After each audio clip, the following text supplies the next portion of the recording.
cross that 80% threshold, and getting that 20%, it just takes ages to get to that 100%, right? And eventually I'm sure you will get there, but at the same point it's so much stretch in time that you don't feel excited anymore. I just start to feel that way, and I'm just 27, so it's really scary to have that realization. So I don't know, early, to feel like I want something more. You can find his work in productions such as Love, Death, and Robots, and some well-known AAA video game productions like Detroit, Become Human, and Destiny 2. Please welcome Wojtek Fus. In this episode, we spoke about dilemmas of reinventing your work and style, and how important it is to listen to your creative inner self and calling for change. I enjoyed this topic as it resonated with workflow, style, and creative decisions I've been facing in past decade of my artistic career. Hope any of this resonates with you as well. Let's go.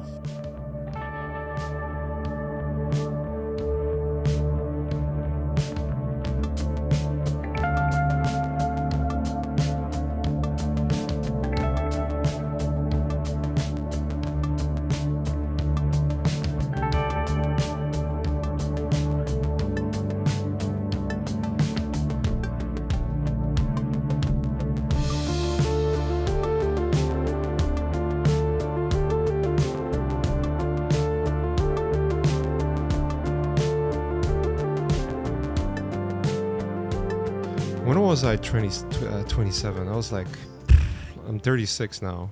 So it was 9 years ago. So I was 27 before we met. Yeah, right. Yeah, so we met in, what was it, 2013? 13, yeah. So it was 2011. Yeah, I'll tell you, that was about... Yeah, so that was about... Yeah, that sounds about right. Like 2010, somewhere between 2009 and 2011 is when I had similar switch. It was like an obsession. Well, it was switch, like a stylistic switch, coming from like, all right, this is what I'm doing, and then realizing I'm not entirely happy with where my portfolio and where the things are going. To me, what triggered it wasn't necessarily learning fatigue, though. It was more of just being in a Naughty Dog environment and working with Bruce Straley. That was where it all started to make sense. Yeah, so inspiring personality. Yeah, I don't know if you ever met Bruce. He was the game designer for The Last of Us. He was the game designer for Uncharted series. Yeah, of course I know the game director, not designer. Sorry, game director. Yeah. That's an important distinction. But he used to be also art director for the first Uncharted. That's where he started as an art director and then switched to be a game director later on. And that's quite a portfolio. So yeah, so he's always had an artistic side to him. So he understood the process and things that make art good. Like he understood it to a level. He understands it to the level where you can relate. Like when you talk with the person and you know that they understand, you can relate and talk about more in-depth topics. And so the fascinating part about that was when we were starting to work on The Last of Us, we didn't know what the game's gonna look like at all. Like the main goal was, let's not make it look like Uncharted. Like, I mean, we don't want to make it look like a post-apocalyptic game either. So it was like, where are we gonna go with this, right? So me and Shadi, and then Eitan, when Eitan joined, and then eventually I think Aaron joined like a month or 2 months later. So like we started was me, Shadi, and Bruce, and then everyone started to get involved in like figuring out the look, and then the team grew, and it just like started to pick up a pace.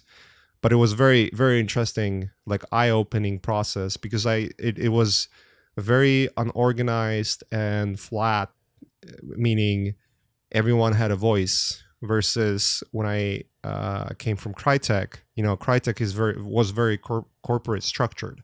meaning you would have art director, lead artists, and artists and whatnot. So there was like a chain of command, right? Yeah. Versus here, it was like, well, if your idea was good, then it was taken into consideration. Yeah, well, you said that my fatigue comes from learning fatigue, but not necessarily. I think there are similarities to what you are saying. That suddenly I met a lot of inspiring personalities that are pitching projects, driving projects, just envisioning and bringing stuff together, and starting to combine ideas and coming up with storytelling that I could identify with, which was inspiring. And suddenly I started seeing, okay, you can actually go and make something bigger out of what we do. And that's one side of this argument. But then on the other side, so this inspiration, but there was also frustration out of certain storytelling ideas that are presented in current media, or some frustration just coming out of me not being satisfied with what I'm consuming entirely. So there is that part where I'm like, okay, I know I don't like certain things. I know I do like certain things, but do I know how to fix them? Like, do I know how would I make them better if I would have had a chance, right? So once I figured out I don't know how to do it, I started learning new things and started looking for answers. And that rabbit hole is taking me somewhere that I'm really loving the way. So yeah, inspiration is one part of it, but also like a healthy dose of frustration, knowing what you don't like. Knowing what you don't like, I think it's also really important. Not hating, but like agreeing with it. Okay, it exists, but I don't necessarily hate it, dude. Hate it. Yeah, maybe. Yeah, joking. But I wouldn't make it. I wouldn't make it a main driving force between factions, right? So I'm obviously joking, because like you've been in this industry for long enough to understand like how much effort goes into even the failed projects, and projects that are not necessarily looking that great, or are horrible from storytelling point, or are just generally shitty into each and every project. And once it comes out, you have no control over how it's going to turn out, and you have no control over most of the things that happen above your artwork. Yeah. So, and even from like executive point of view, it's not like someone who starts a film or video game starts with the premise of like, I want to make it shitty. It's like usually it's gonna be either the best thing I've ever made, or I'm gonna make a good game that's gonna make me a lot of money, and then so that would usually distinguish more successful and less successful projects, because usually the projects that are not focused on financials and are more trying to maybe strike a balance between both of those worlds are the ones that actually yeah. You know what's trippy? We started the talk speaking Polish and now we're speaking English, and to me, like at this point, like with my family I speak Polish, right, with my wife and whatnot. Okay. But everywhere else I speak English, because I live in America, and so I got used to speaking English pretty much with anyone I know, and then speaking Polish outside of the family circle is really weird for me. Like really weird. It's not like I don't remember Polish, because I speak Polish every day, but like speaking it outside of my family circle is just like really weird, and I feel like it's like talking to your family a little bit, right? At the beginning, when we talked in Polish, we were like, no, it's just like the mental, like the feeling of it. It's maybe because like I don't talk to strangers in other language than English. So it's an uncanny feeling, right? Do you think in Polish, or do you think in English? I don't know anymore. I used to think in Polish, but I don't know anymore. I think I still do think in Polish. But when like something goes wrong and like your render crashes, I curse in English. Oh, there you go. Yeah, okay. yeah. I like never. It never No, I strikes me to curse curse in Polish. Polish. Yeah, I get it. Yeah, Polish yeah, cursing is better, dude. It's better. yeah. Come on. Yeah, yeah. I mean, it's a tongue twister, right? So Yeah. it's one of the hardest languages to speak, I think. Like the sheer amount of sounds you have to make is just crazy. Yeah. There is a comedian, Andrew Schultz, who has a fantastic bit about like it's Polish adjacent, but he talks about like immigration in like 1800 to America. And just to give away the premise, spoiler alert, if you haven't seen it, just go and see it. I haven't. You can spoiler it. But yeah, it's something. It made me laugh so hard because like it's right on, because the premise is like about Polish guy or like immigrants and immigrant names, and the Polish comes in and immigrates and like, what's your name? And the Polish guy says, exactly. That's what foreigners hear when you talk. And then they ask like, how do you spell it? WWZWZWXYW. Exactly. I was laughing so hard. Do you Poland a little bit?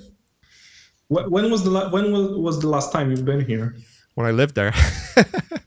Right. So that was about what? 2012. Okay. So 8 years. Oh. Mm-hmm. Do you plan on coming over? I don't know. I'll tell you this. I was thinking about, if I wasn't in America, where would I live? And I would tell you definitely Poland. I've seen enough of Europe. It's there's some really nice places in Europe, but just to live somewhere, there's a certain point where anywhere but where you come from is going to feel the same for the most part. Like when you visit different cities, and you know this more than anyone I know. when you visit those different places, you enjoy them for what they are, and you have the experience of different cultures and different architecture, climate, all of those things, and those are obviously inspiring. But once you settle for a longer time, there's a void of something missing, and everyone is different, right? But generally speaking.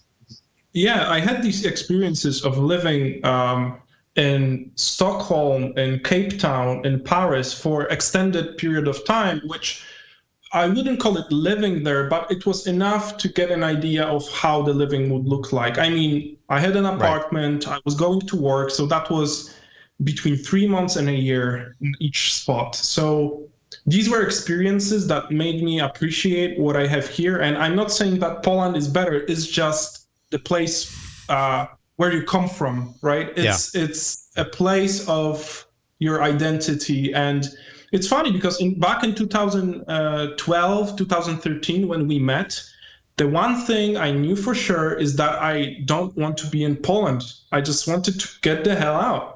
I was 20, I was hungry, I wanted to learn. I felt like this country was on me. There wasn't any place to learn. I couldn't really do anything. I thought it was in the problem was in the place, but it was in me. So right, that's what you figure out, and it's really enlightening to see that the more I travel, the more I live somewhere else, I feel like coming back to your roots is just the best feeling. There's certain kind of safety to that. So the more I travel now, the more I feel like, that escapism is not present anymore. So but from time to time, just this year, I've been to Ireland and Faroe Islands, where I got stuck because of coronavirus.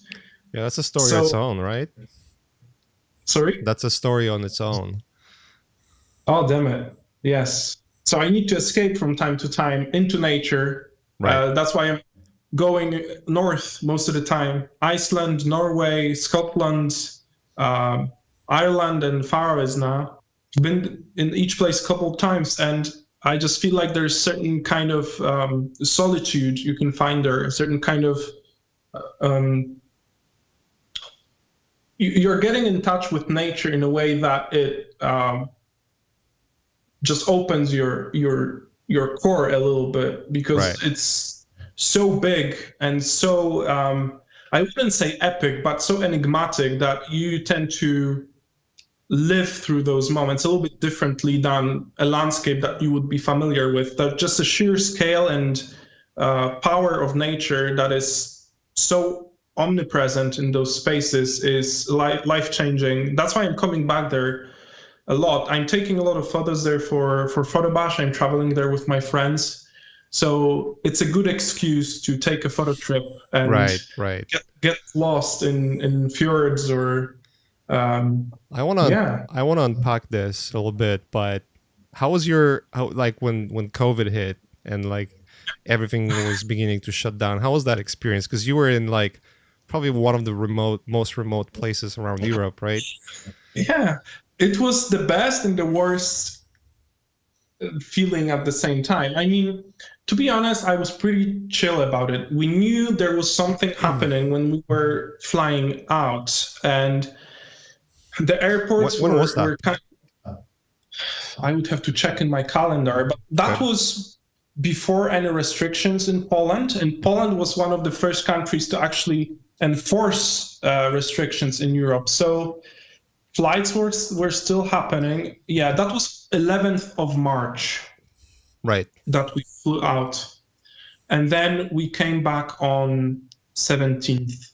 So, we've been there for a couple of days. We've been just having a blast trekking and shooting photos, waking up super early and shooting, freezing to death and meeting a lot of sheep. And I don't think I encountered any people on the streets in Faroe Islands. So the only person I met, not even when receiving Airbnb, was just everything was remote. So the situation started escalating. We started hearing some news about, the tension is coming in. And then the border closed down. And I was like, okay, so you could be scared at that time of the illness itself, that you could get sick or something. But at the same time, I was like, I'm not in the risk group, so it's not that bad. Right. And I'm in one of the most epic places in the world, so why don't we just stay here, right? Right. Well, if I would continue that train of thought, I would still be there because the border with Poland is still not open. They didn't allow people to fly back, like even Polish citizens? They don't allow that. No. Oh, weird. So like, for instance, when they closed American borders for any flights from Europe, if you're American, you could still fly back. Yeah. So what they did, they closed down the border, and they you could only get into Poland on wheels, right, or through an organized flight that they prepared. Right. But it was a mess. It was a mess to get on one of those flights. It was there was a whole action of signing up, and we did sign up for that. Because we just couldn't figure out how to get the hell off the islands. And we were fortunate because the entire panic started at the end of our trip. So we've got most of the footage that we wanted to get already.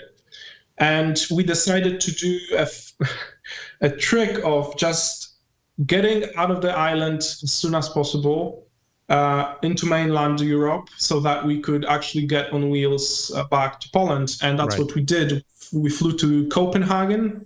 Then from Copenhagen, we flew to Düsseldorf.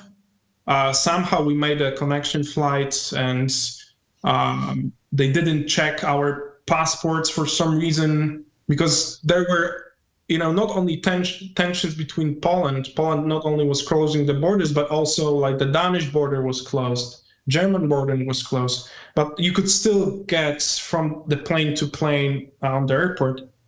So we got the car and we've driven for from Düsseldorf for like 20 hours.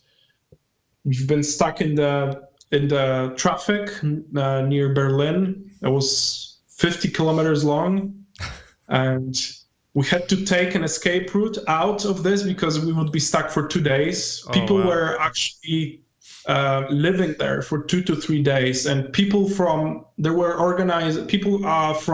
border were organizing. Polish citizens were organizing food and like sanitary stuff for people stuck in the traffic. Damn, that's messed up. It was intense. Yeah, so we escaped through an emergency route out of that highway, went up north, and we got to Poland near Szczecin. And the same day we were at home, but we were stuck for 2 weeks for the quarantine. We couldn't leave the house. So right. What were the restrictions in Poland? Because this juxtaposition of those two is really interesting. That one goes after the other so abruptly, and yeah, it's really interesting to see. Yeah.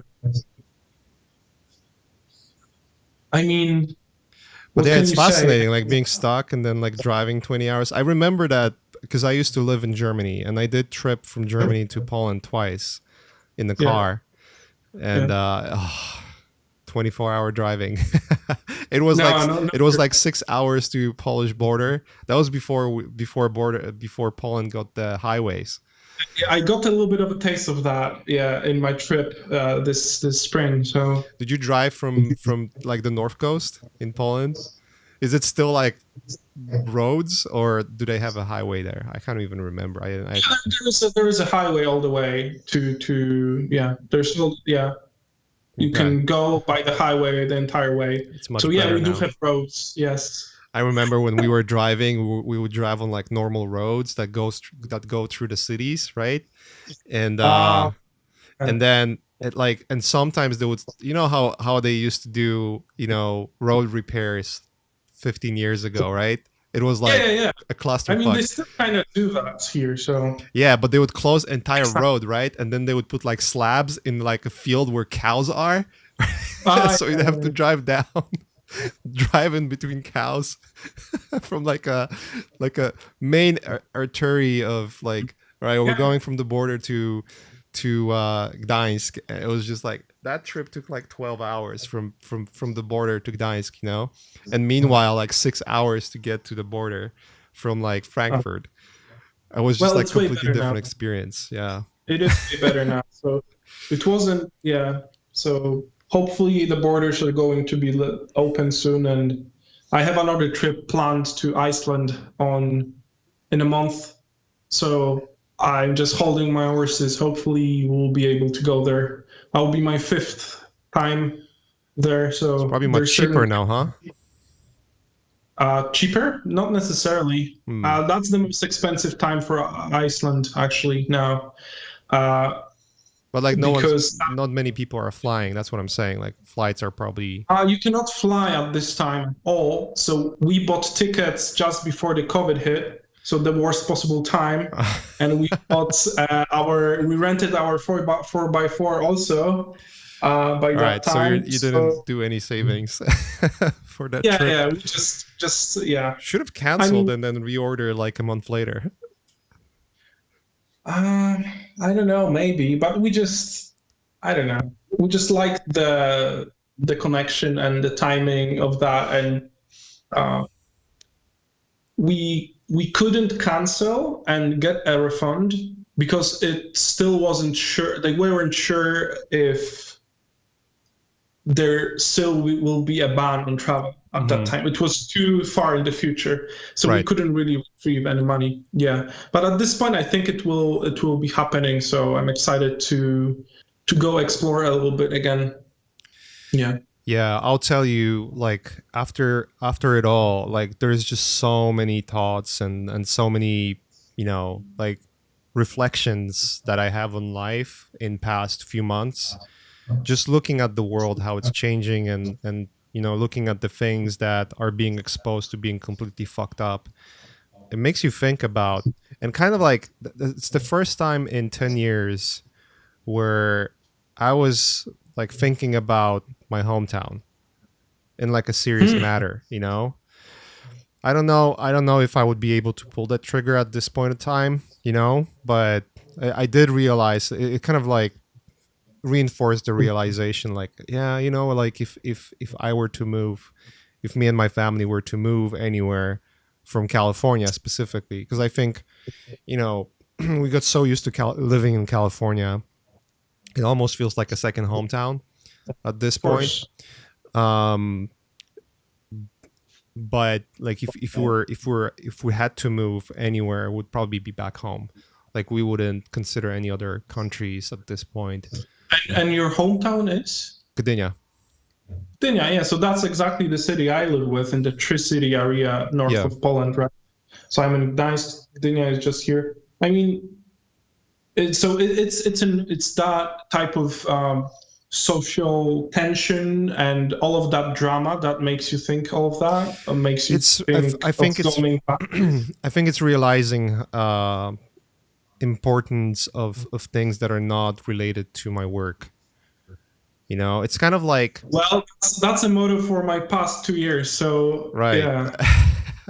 That's why I'm bringing it up. Your body says it at some point. It screams it.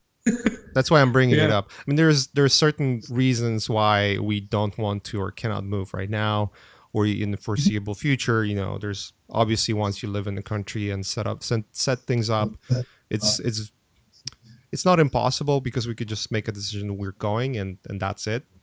You know, we're in a position where we could do it because we still have Polish passports. We could live we could live anywhere in Europe if we wanted to, right? Now, but I hear like Europe's changing. I mean, just UK has had its Brexit, right? I think France is considering exiting European Union. So there's things going on that front too. Yeah, like when you look at that, it's like there's this craving towards not necessarily normalcy. I don't think that's the right word, but craving towards familiarity of place, familiarity of family. Yeah, I think I know exactly what you're talking about, and maybe a good idea would be to just come over here for a week or two. And have maybe things have changed after. Maybe I come back and it's like, oh, I fucking hate it, and then move back here. Yeah, exactly. Yeah, I mean, it's a huge decision, so you have to sort of see if Polish people and the landscape changed. You know, it changed a little bit. I think Polish people are becoming a little less bitter as we. That was the hard pill to swallow, man. Like when we went back after living in US for like 2 years and just getting like really used to, and it's mostly because of like, I think it's mostly because of the culture we were in, like this little pocket of people, and just I think LA in general at a time was very very different from other places. It felt like, in the good and the bad way too, right? But from our experience, it was like the good experience. And when we came back, there was a lot of things that we enjoyed and missed and was fun. But man, like the bitterness was fucking destroying me. I just couldn't stand it. Yeah. I mean, these generations that live in that part of Europe been through a lot, and you can still sort of feel that. You can still sort of feel that.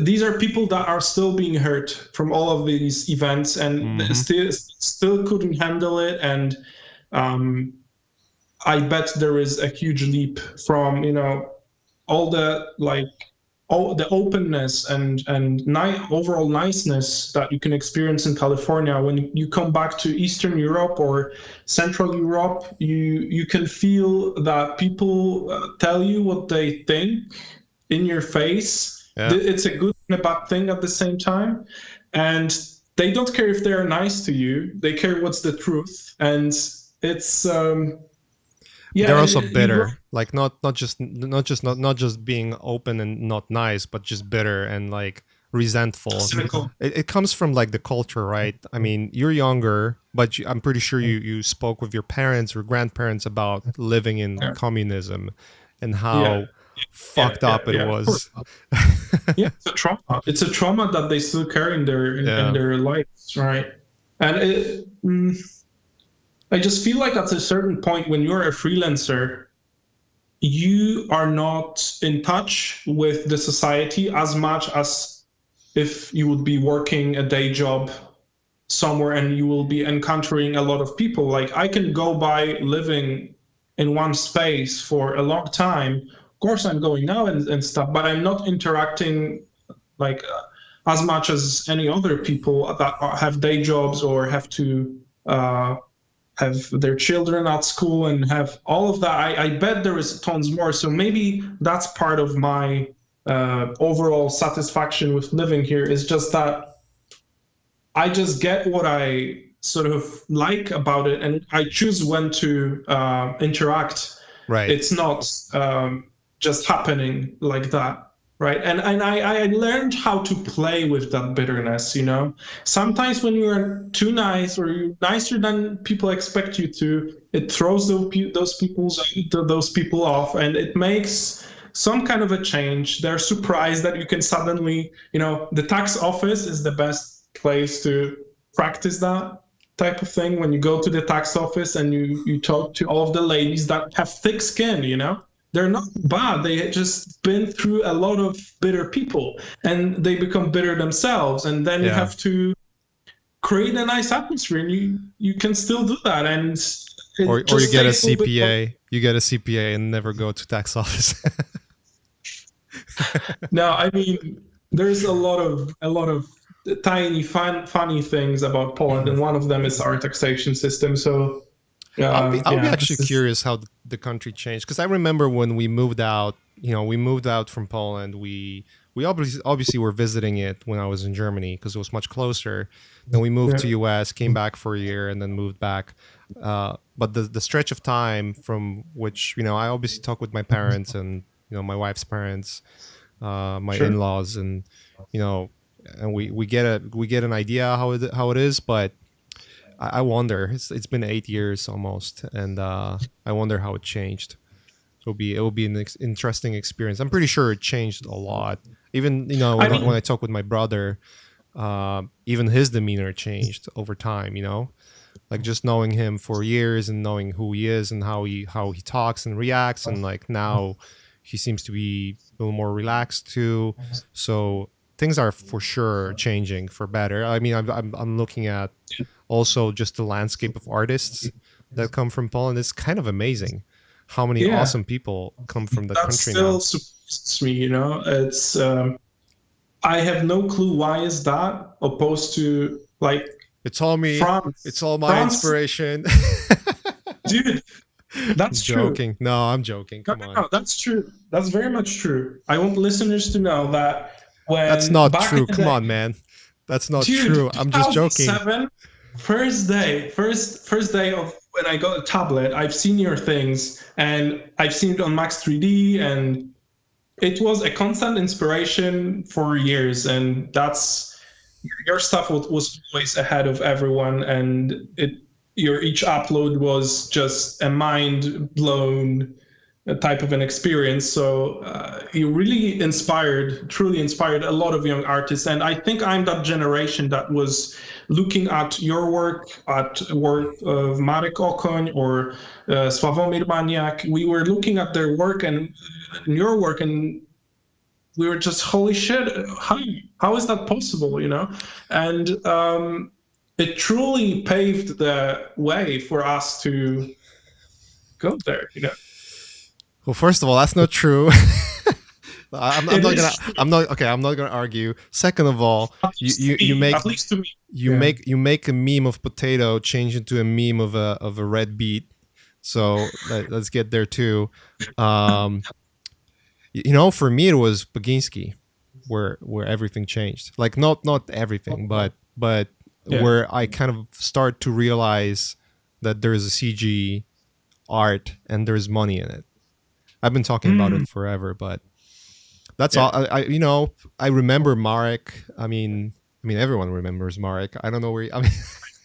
Where is Marek? Yeah, right. Where the hell is he? Where the hell is he? I'm gonna try to get him on the podcast. No, yeah, he's there with family. I talk with him time to time. I want to segue back to traveling, because that's the part that's really interesting. I want to also apologize. Like, I normally don't like talking about politics at all, right? I try to ignore and remove myself I'm also from trying to be apolitical, so I'm not good at expressing. Yeah. I'm not even in possession of any strong opinions, so I prefer to I close a little bit, I close a little bit and focus on the things that matter to me the most. And I'm a little disconnected from everything, but I hope it's not a bad thing. I hope I will be able to speak up when it matters. So, well, to me, it just became too close, so I had it's just physically close, right? Yeah. I mean, we literally had riots next door where we live. So obviously that's when you start paying attention. It's like, okay, what the hell's I knew what the hell is going on, but I didn't know it's going to escalate to that point. And I understand why. I try to be like understanding and again, like soak in everything. Mm-hmm. It's just, to me, it's like one of those things that I try not to focus on that, because like the only thing that I feel like I'm really good at is art. Yeah. And that's where I can have a voice and an opinion that could be quote unquote respected, Yeah, exactly. So having that little story in you, having that little opinion, I think is something that can drive certain projects and create your own, way of speaking through what you're great at, which is a way to go. And it starts with an opinion. So I think it's good to have those. Yeah. And expressing them through art, awesome. I mean, that's what I'm trying to learn right now, how to figure out what I think. That's the hardest part. Like, what kind of opinion, like, what do I try to say? At some point, being 25, 24, trying to figure it out, I was feeling like an empty shell a little bit. I was feeling like this, capable human, technically capable guy who can paint and draw and do stuff for production. But when I was asking myself, I started to feel that tickling frustration of like, maybe I want to like do something more than this. But what the hell do I talk about? Right. And I couldn't understand that I should look in the mirror at that point. Like I didn't understand. I was just still thinking in terms of what's cool and what's the surface level stuff.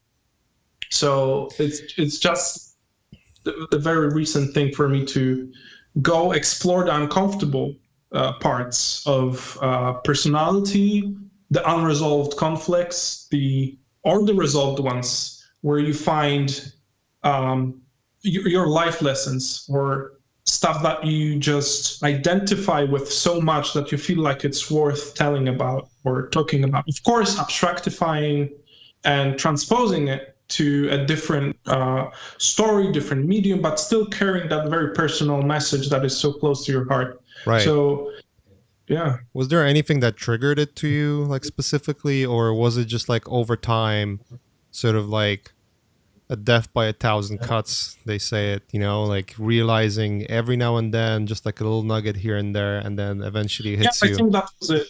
A lot of work, stress at work, a lot of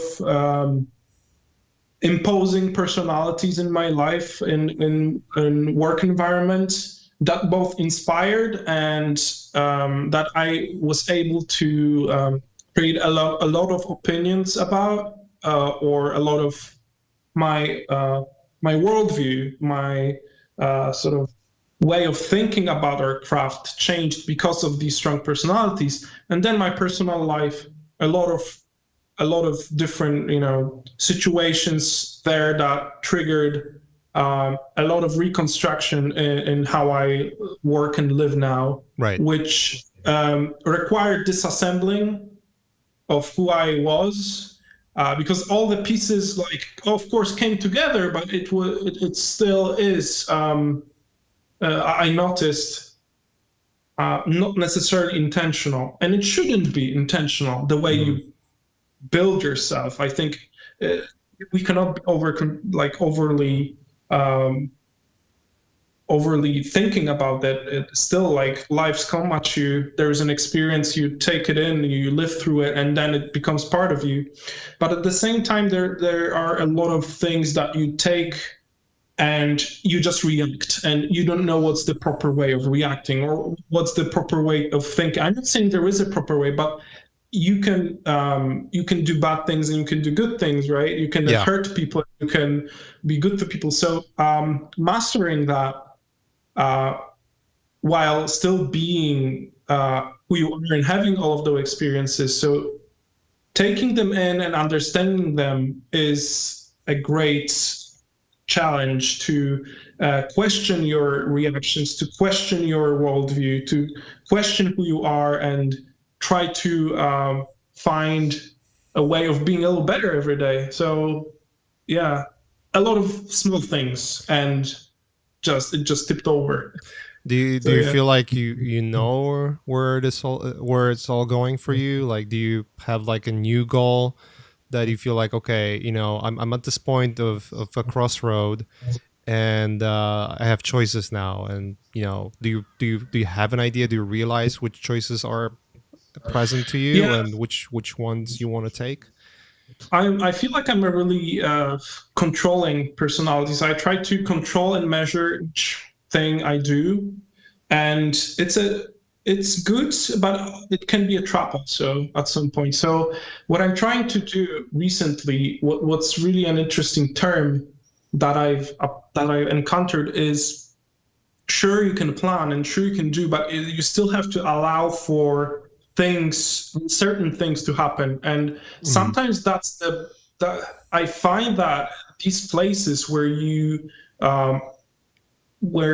don't plan for, you feel something, there are certain things colliding, and suddenly you have an idea that you didn't plan for.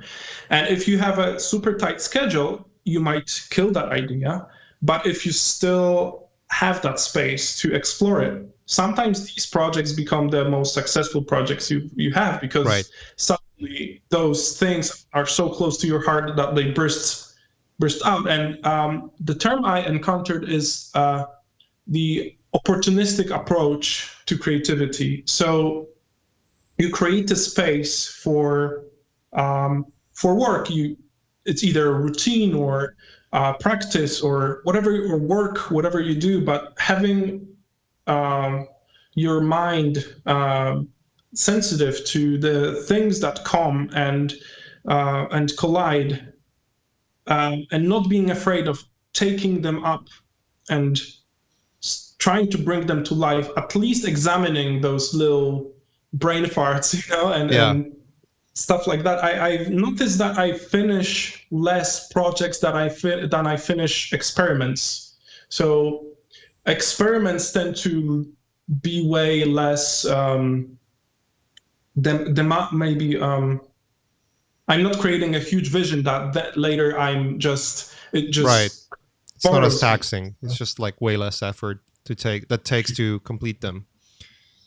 I mean, the vision, the not being scared of failing, because an experiment experiment can fail and it's fine. There are no huge ideas behind them, but once it's a project, I mean, it's a trade-off. Now I have a couple of storytelling projects that I'm developing, and sometimes you have to approach them as a craft, and sometimes it's so huge that it just rolls over you and you're afraid to touch it because it's so perfect in your head, right? Ideas are cheap, so you can create anything in your head, but getting it down here and looking at it, and it's like tearing itself out, and it's incomplete, it's dirty, and that process of tearing that perfect idea in your head out into the world with all of its scars, and suddenly it looks like something that needs work, and understanding that, damn it, it's kind of ugly, but there's still that core that might be worth, fighting for in this case. I feel like you have to, especially if you want to realize projects that you are in your head. You said it perfectly. Like, ideas are cheap. Like, everyone can have an idea until you realize it's just something in your head. Some even say that ideas are worthless, and somebody very wise said that. I mean, it's very cool, but talking about your ideas doesn't. I mean, it feels like you're accomplishing something by talking about it, but literally you're accomplishing nothing because no one. It just strokes your ego a little bit. It feels like you're actually doing something, but do you, right? You're not. I mean, you're just saying words, and unless you're a comedian, that those words become. I guess ideas. If you're a comedian and you convert ideas into bits and jokes, then that I understand. That you're realizing those ideas, but it still takes right. It's not like you have an idea for a bit and then you say it and then it's perfect. No, like every single comedian will tell you that they go on this grueling effort of going to a stand-up and like failing on the joke all the time until they get it, so it's work. It's like that MVP type of thing, you have a little thing that you try to iterate on very quickly and very early, and that's how I'm trying to approach my projects now, which is keeping a balance between a project and an experiment. When it's always an experiment, so it's not bloating and it's not like taking over my life, but it's still, I still keep it exciting and grounded, and keeping it in the feedback loop of my friends or people that I trust with, so that I can still just ground that experience and have fun, not kill myself over when something doesn't go well, and finish it, which is one of the hardest parts of doing things, right? Finishing. Yeah, so don't do short films. They will kill you. Right.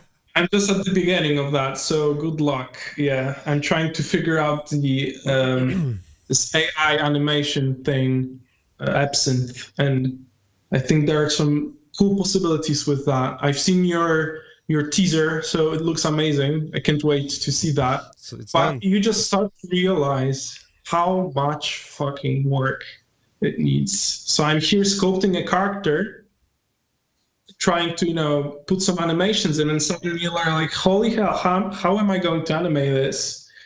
Now it's like motion capture, and damn it, it's a whole different rabbit hole, right? Like, how the hell do you do that? That's the part where you realize, okay, this is where the learning software makes sense, because you have a project that you have a vision for. And whether it's storytelling, whether it's like a artistic goal, whatever that is, you quickly realize what kind of tools you're gonna need to use and experiment. And that's where I think that's where learning tools and learning new tools and going out of your quote unquote ecosystem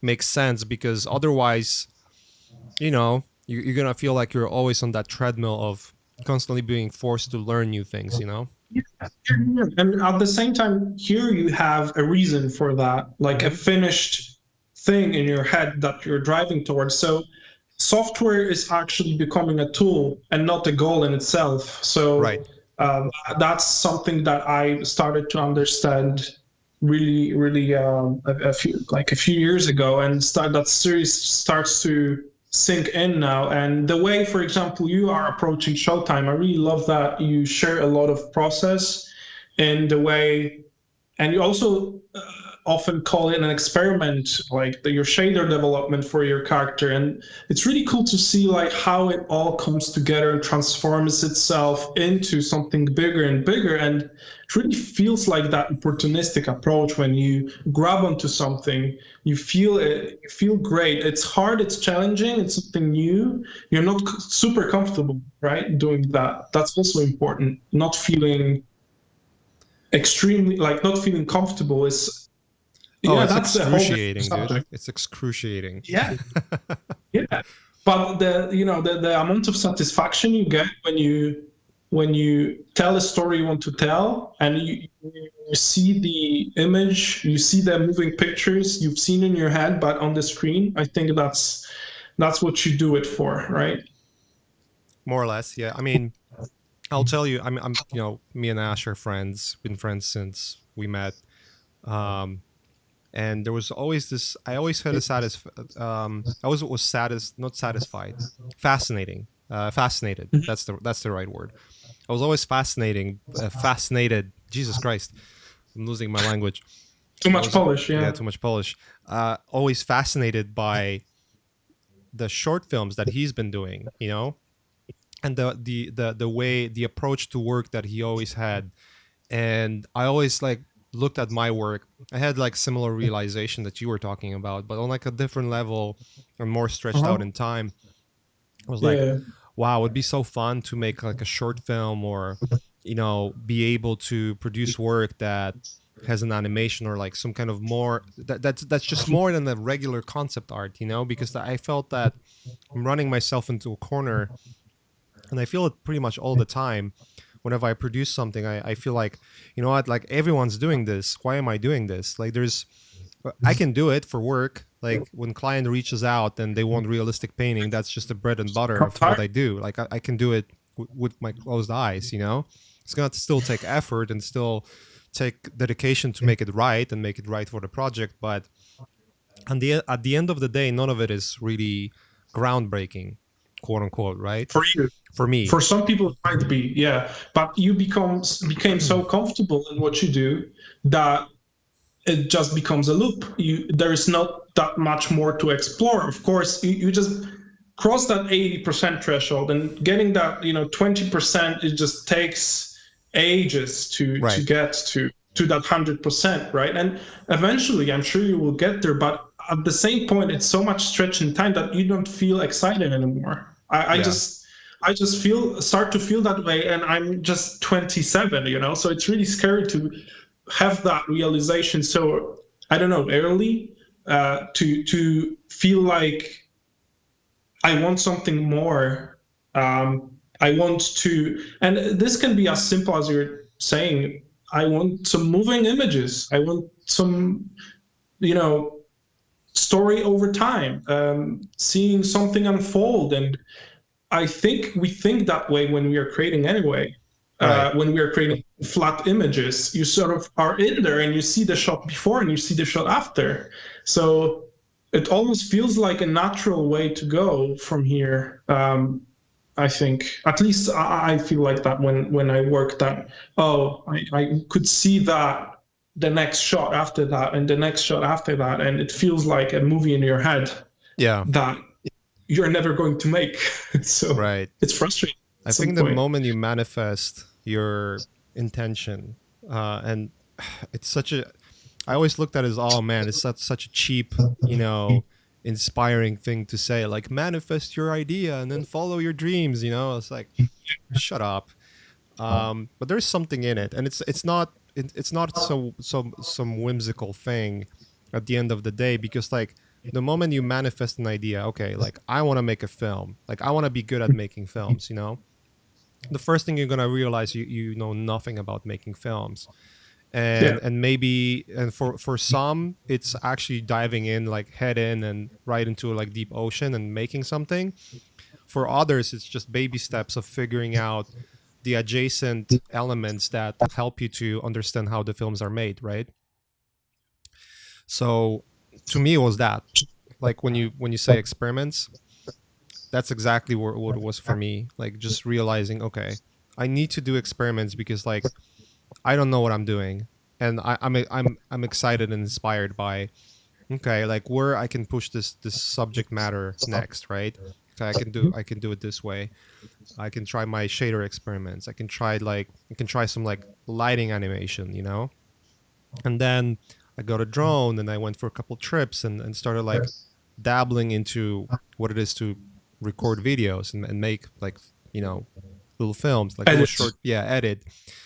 And I was like, oh wow, like there's so many more layers to it. So much more craft to master, right? There's so much more space to grow. Yeah. And then eventually you just like put your pieces together. It's like, okay, I think I have what it takes to start and give it a try. And the most difficult part of it all is the amount of work you're gonna have to put into, whether it's a short film or any project of yours that is difficult and challenging.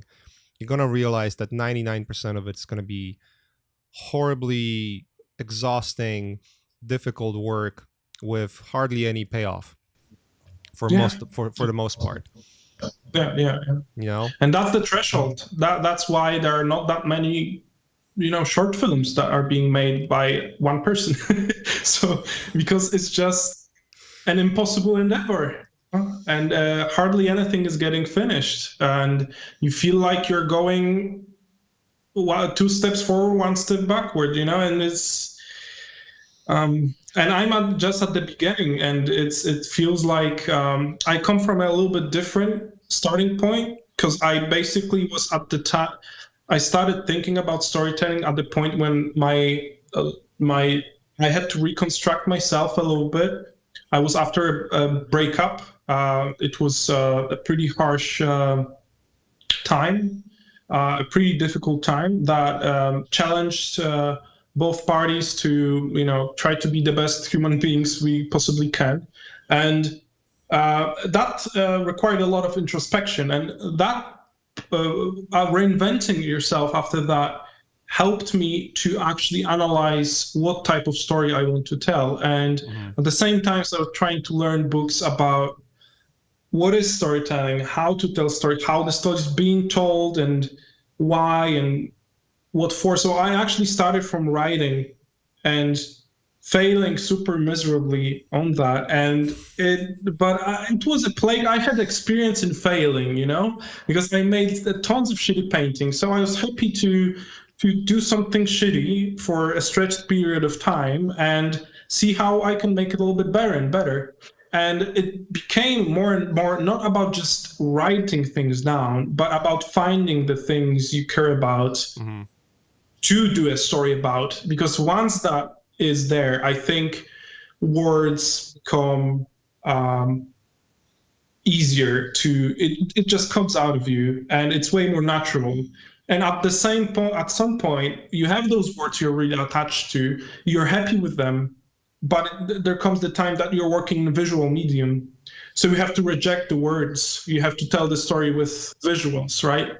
And that's something super hard too, because exposition is great. So that balancing and baby steps, like you're talking about, like creating your own animatic, so just you can test the whole thing super early and do the cut on ugly drawings, but then the shots you're going to need, and all of that is and you sort of get to know the working process because you worked on so many different projects that you suddenly know how VFX studios work, or when somebody's creating, like a studio is creating a cinematic for, let's say, Love, Death and Robots, what's the process, and you can take a lot of that experience into your own work, obviously. I bet you do that too. With all of that is infusing that final product and the process.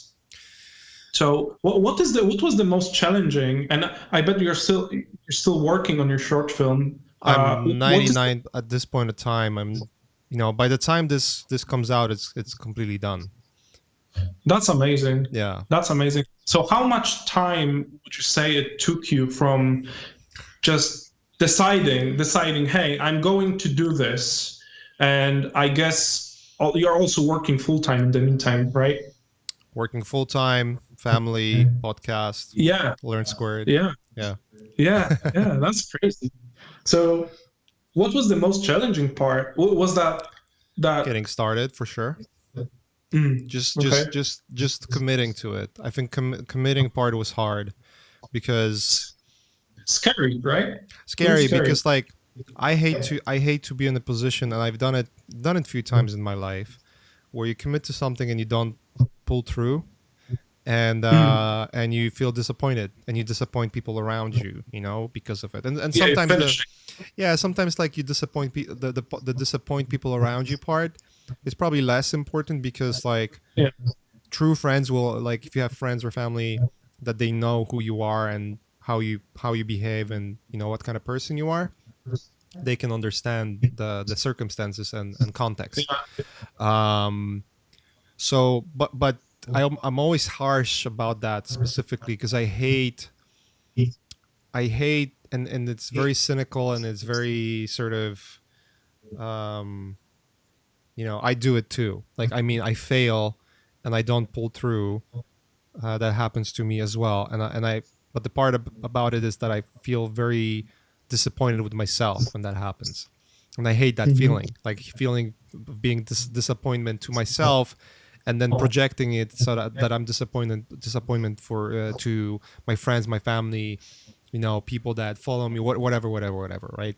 Even though that part, you know, you shouldn't probably really it's part of it, right? It's part of it, but you shouldn't put like too much weight on it. That's what I'm saying. Right. Yeah, but we're good at being hard on ourselves, right?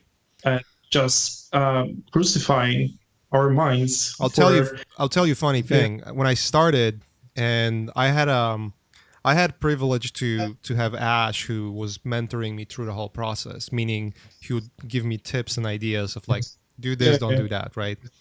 Because like once you start the process like that, you realize, oh, I don't know anything about it, so for sure I'm gonna fail. And sometimes you just need to fail on things and learn the hard way. But I remember I started was like, and I said to Ash like, okay, I'm doing a film. He's like, great. And I said, it's gonna be this long, and he's like, no. No.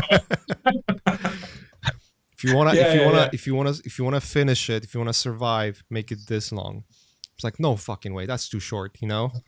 No way, like no way I'm gonna do this.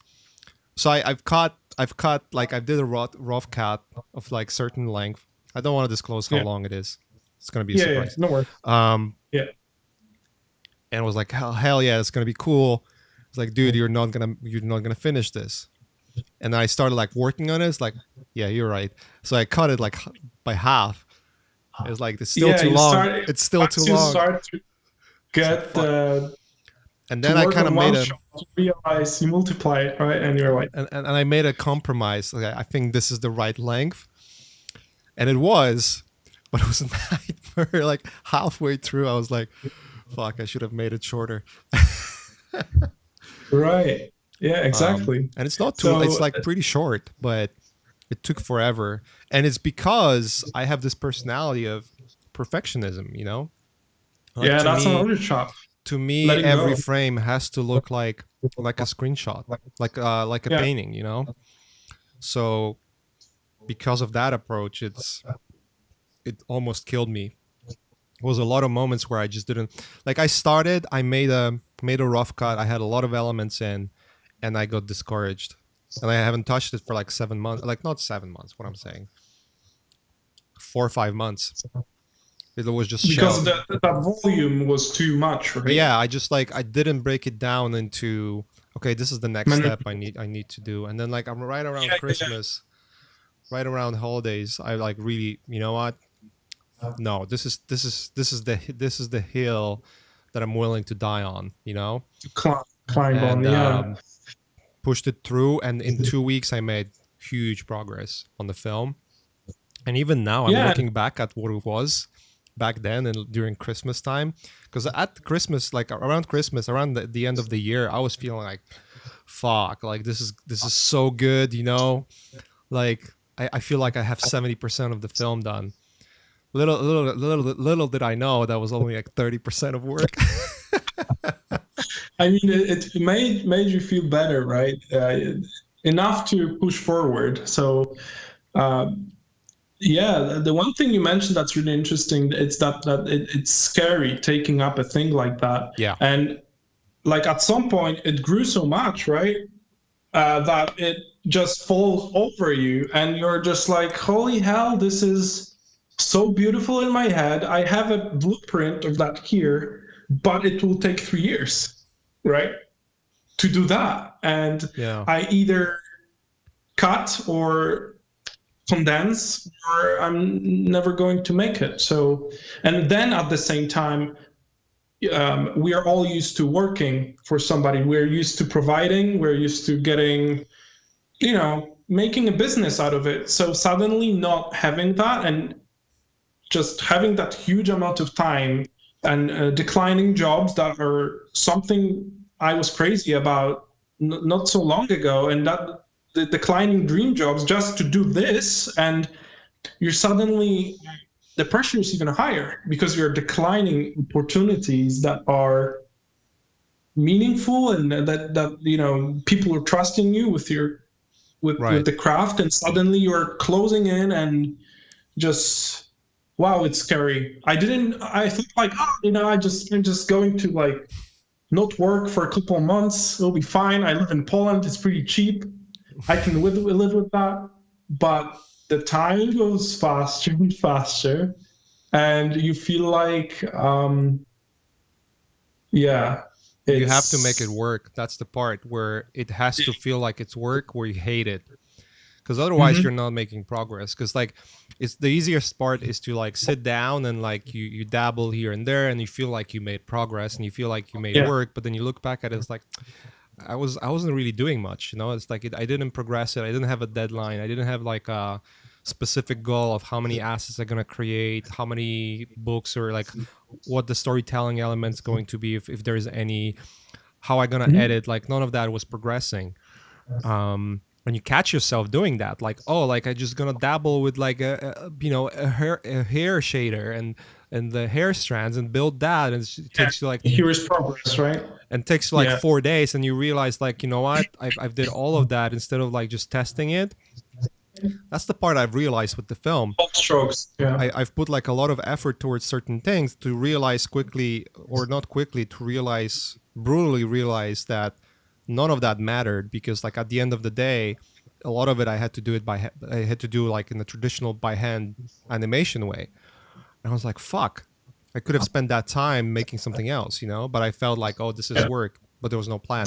But also learning experience too, Yeah. Well, that's maybe something that will work well for your next project. So you're basically creating your own pipeline, since it's a little bit of an uncharted territory you're entering with this sort of hybrid 3D animation stuff. This is a lot of tech that you need to come up with, right? And there is that. The way I do it, yes, yeah. I think from what I'm aware of, this kind of style of animation where it's like the combination of 2D animation and 3D animation is already there in the anime market.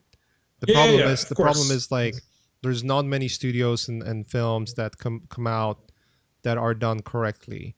I know Blender, for instance, is pretty much becoming like, from what I heard, I would be curious to like confirm that, but I've heard it from a couple of like reliable sources, people that actually work with the industry over there, that Blender is becoming like one of those, anime sort of like, cornerstones for animators. My good friend that I talk to every day, Matthias Zamensky, is working a lot in those in the animation, and he paints a lot of backgrounds for these characters and anime characters, and Blender comes up very often, and it's pretty the great. whole shade setups and all of that. It's some stuff that he showed me, I wouldn't even say that it's 3D. It's just so incredibly done. Yeah, with the grease pencil and I guess toon shading and all that stuff. There's certain things you can jerry rig together. I went with 3ds Max and V-Ray. So it's a completely different pipeline, that and After Effects for animation. So it's a lot of, I think it ended up being like not 50-50, like 75-25, like 3D and 2D animation. There's a lot of like frame by frame I think stuff. that there is a certain balance you need to strike with. With there's so much stuff that can be easily achieved with a basic projection and some planes in After Effects, right? And you have some experience with that, right? You've done some like matte painting shots at some point. I remember seeing stuff. That was Maya though. Like I used Maya. Maya. Yeah, for that. But the principles are the same. You know, Yeah, like once yeah, you learn it exactly. one way, you understand the process. You can relearn Yeah, it yeah, with yeah. the other software. It's just software. Yeah. Yeah. Mm. Yeah, I'm excited to see it. It's 1st of August. Yeah, 1st of Or August. That's when it yeah. drops. It's a lot of process that comes into it as well, because like it's not just making film or just making the animation and all that and finishing it in the first place. It's you know, by the time this episode comes out, it's gonna be like done, you know, like everything done. That's I'm still missing like yes. one or two small things that are, you know, are Uh-huh. not, they're not release dependent, let's put it this way. I could Yeah. basically, I'm in a spot where it could be released, but there's like certain tweaks to like 2 shots that I want to have done. Mm-hmm. So I have, you know, I have few friends that are helping me out on like on a certain level. I would say 95% of it was done by myself with some, and then like the last 5% is the help of the friends, that whether it's like additional matte painting, like motion graphics, and you know, editing Mm-hmm. help, all of those things. And then obviously I got the sound editing, all of those things, you know. So it's like a lot of small moving parts, but they're all in place. That's amazing to hear. I mean, it's been like you're saying, a journey that has taken somewhat a year, right? Yeah, a lot of learning, because I had to pick up a lot of software because of it. Like learn basically how to use After Effects, learn how to use Houdini, learned how to Mm-hmm. use Premiere, in editing in Premiere, and Yeah, editing yeah. in DaVinci Resolve. Um, yeah, Yeah, I've a been lot of taking up stuff. Resolve recently too. I really like it. There are certain quirks about it that are not so intuitive as in Premiere, but It's probably not the there's best something. editing software, I'll tell you that. Ah, Probably I know. not. But for Yeah, color correction, it's the best thing you can ever get. yeah. It's Yeah. killer for that. Yeah. So if you want to edit something really basic, it works. But once you dive in, there are places that it lacks a lot of stuff. So I'm thinking of getting Premiere too. So I I think it did some has editing. all the things that Premiere has, but it's just a little different philosophy. There's certain things that are in the fusion element of it, so it's like the Yeah, compositing element that you need to to learn. jump back. That's, yeah. The great thing about that software is that, you know, once you edit in it, then you can, you know, you can do color grading in it, which is like basically industry standard. Like most of Yeah, the films and most of the TV shows are color corrected in DaVinci, yeah, if and not having all of that them. tool available for free is amazing. So Yeah, that's the part that also is pretty awesome. Like it's free yeah, until you want to yeah, like unlock some of the more professional tools. yeah. But even after, like it's only $200 for the software, and it's in perpetuity. Or if you get any of the equipment from Blackmagic, like if you get the Blackmagic Yeah. camera, you get it for free with the camera. So Yeah, it's it's pretty great. awesome. Yeah, it's pretty awesome. I wanted to go back to something you mentioned about like putting a certain structure in yourself at some point Mm-hmm. when working on your own project. So because it's a passion project, you say you tend to walk in like you're frozen, right? You're not you're walking, but you're not going anywhere. So at some point, I'm not sure if that's your experience, but treating like your project as another client and taking it on you and just laying it all down, like briefing yourself with You the need to stuff you do want that. to Yeah, do. you have Yeah, to. and yeah. I mean, it So depends on the that's complexity, right? Because like non-complex projects, you don't need to do that. Like you can just power through and then just do it in like a brute force way, right? But on yeah, the more complex level, you have to break it down and set up deadlines and make sure that you're following some kind of structure. You know, one of the things that I've learned from taking Michael Wrigley's class on Learn Squared, for instance, is the folder structures for projects that I use. Pretty much like everything I've learned about structuring your projects in folders, I use for all the clients. And on like small client works, it makes no sense almost, because like, oh, why do I need to make this elaborate structure folders for like 2 illustrations. I still do that as a habit. But on large projects, if I didn't do that, I would be lost. I wouldn't know where the fuck things are, you know? And that folder structure and that consistent way of working with files, I think, can also enable you to quickly access old ideas and combine them with your current ones, because you just know where they are. Exactly. At least when I introduced a certain model of file working, it just enables me to index my sort of brain. It sort of becomes a second brain, right? At some point, it's just that repository of stuff that you've done, and it's not just a big clusterfuck. You can quickly go through the ideas and borrow and combine, and it just becomes a place of assessment, which is extremely valuable. So it also helped me a lot. But I'm interested about it. I did it more on a global scale. I'm still having a little bit different folder structure per thing, but I'm really interested in that. I'm a control freak, so sounds good.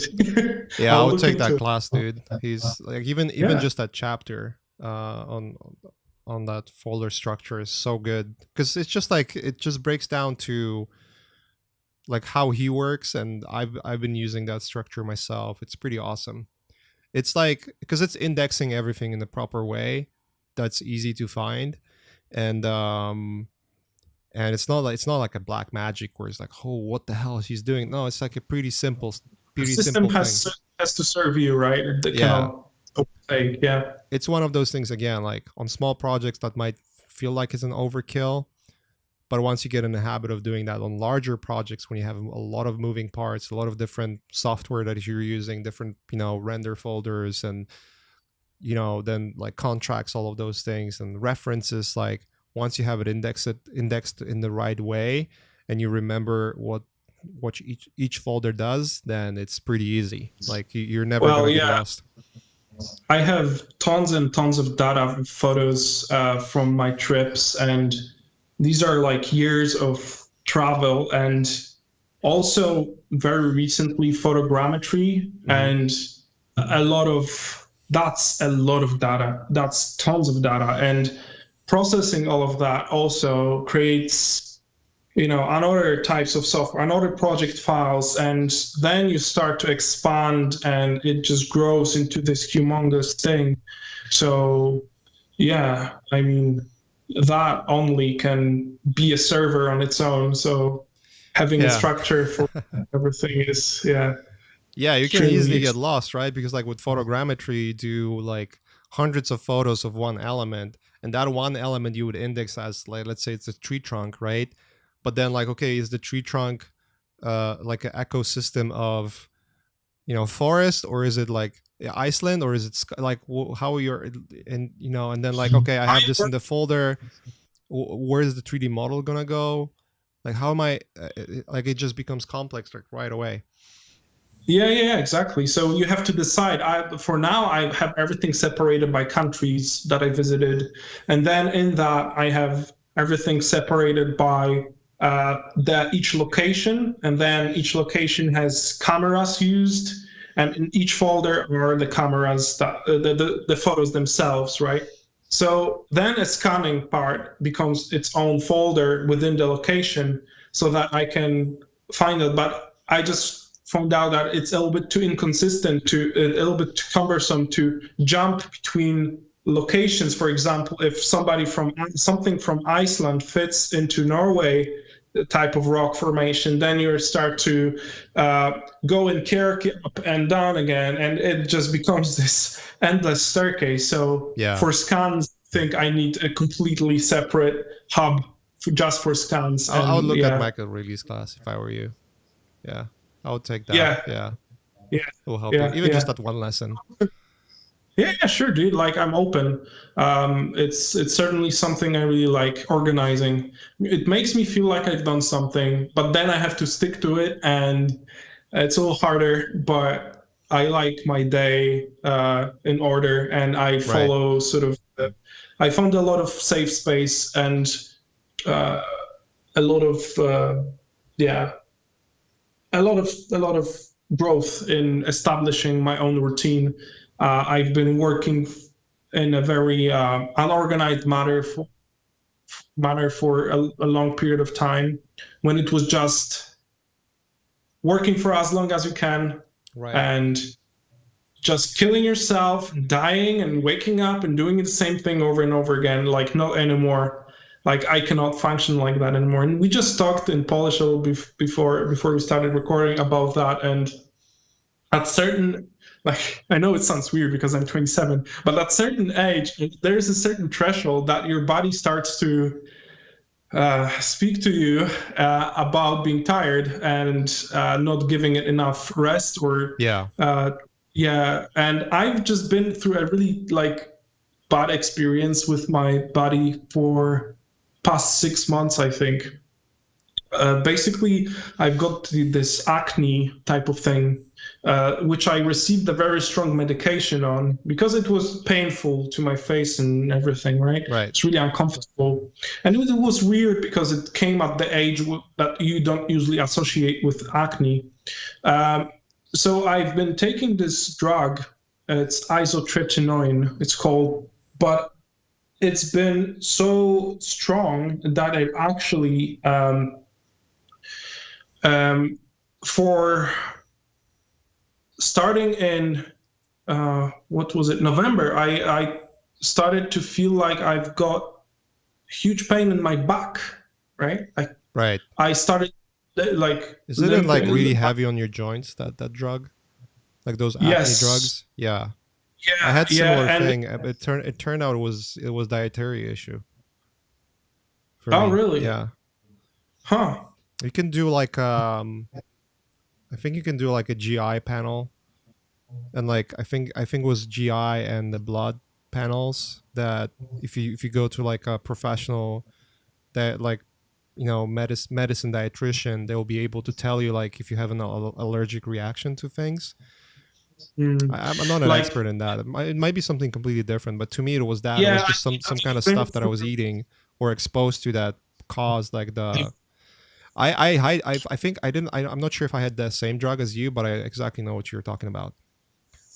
Well, I didn't connect it at first, and I just thought it's because of work. And I've been taking more and more of this drug, and it became worse and worse, and I couldn't walk at some point. I was just laying in the bed because I couldn't roll in the bed, and I couldn't do anything, and it became worse and worse. And suddenly I started because I did an MRI of my lower back because I thought it was a disc fracture or something.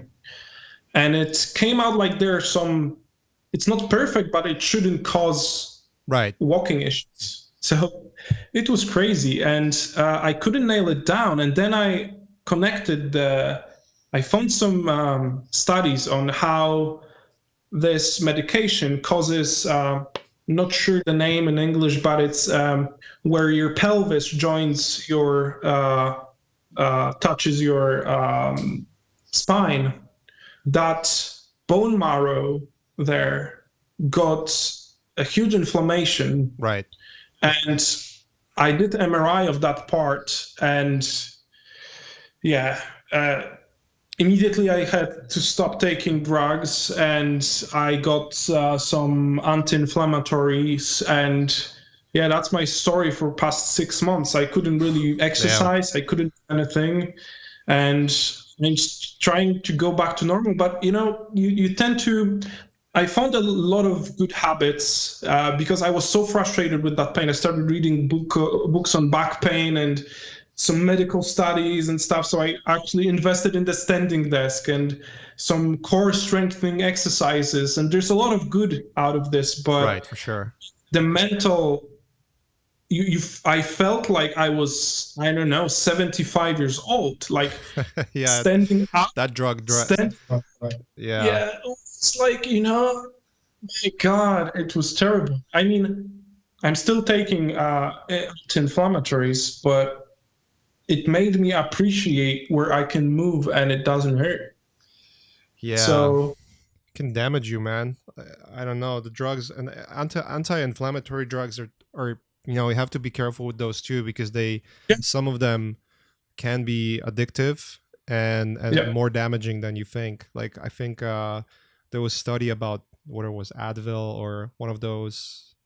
I don't think it was ibuprofen related. It was one of those, anti-inflammatory drugs that actually are pretty heavy on your stomach, on your bacteria. I was reluctant to taking any of those old generation drugs, so I've been taking some newer generation non-inflammatories that are non-steroid. And these are just targeting one part of the body instead of working on your entire nervous system. So they're a little bit more safe, but it's still not ideal. So I'm trying to move a little bit, but so I started training, and I just came back 2 days ago, and I had the pain again because I did some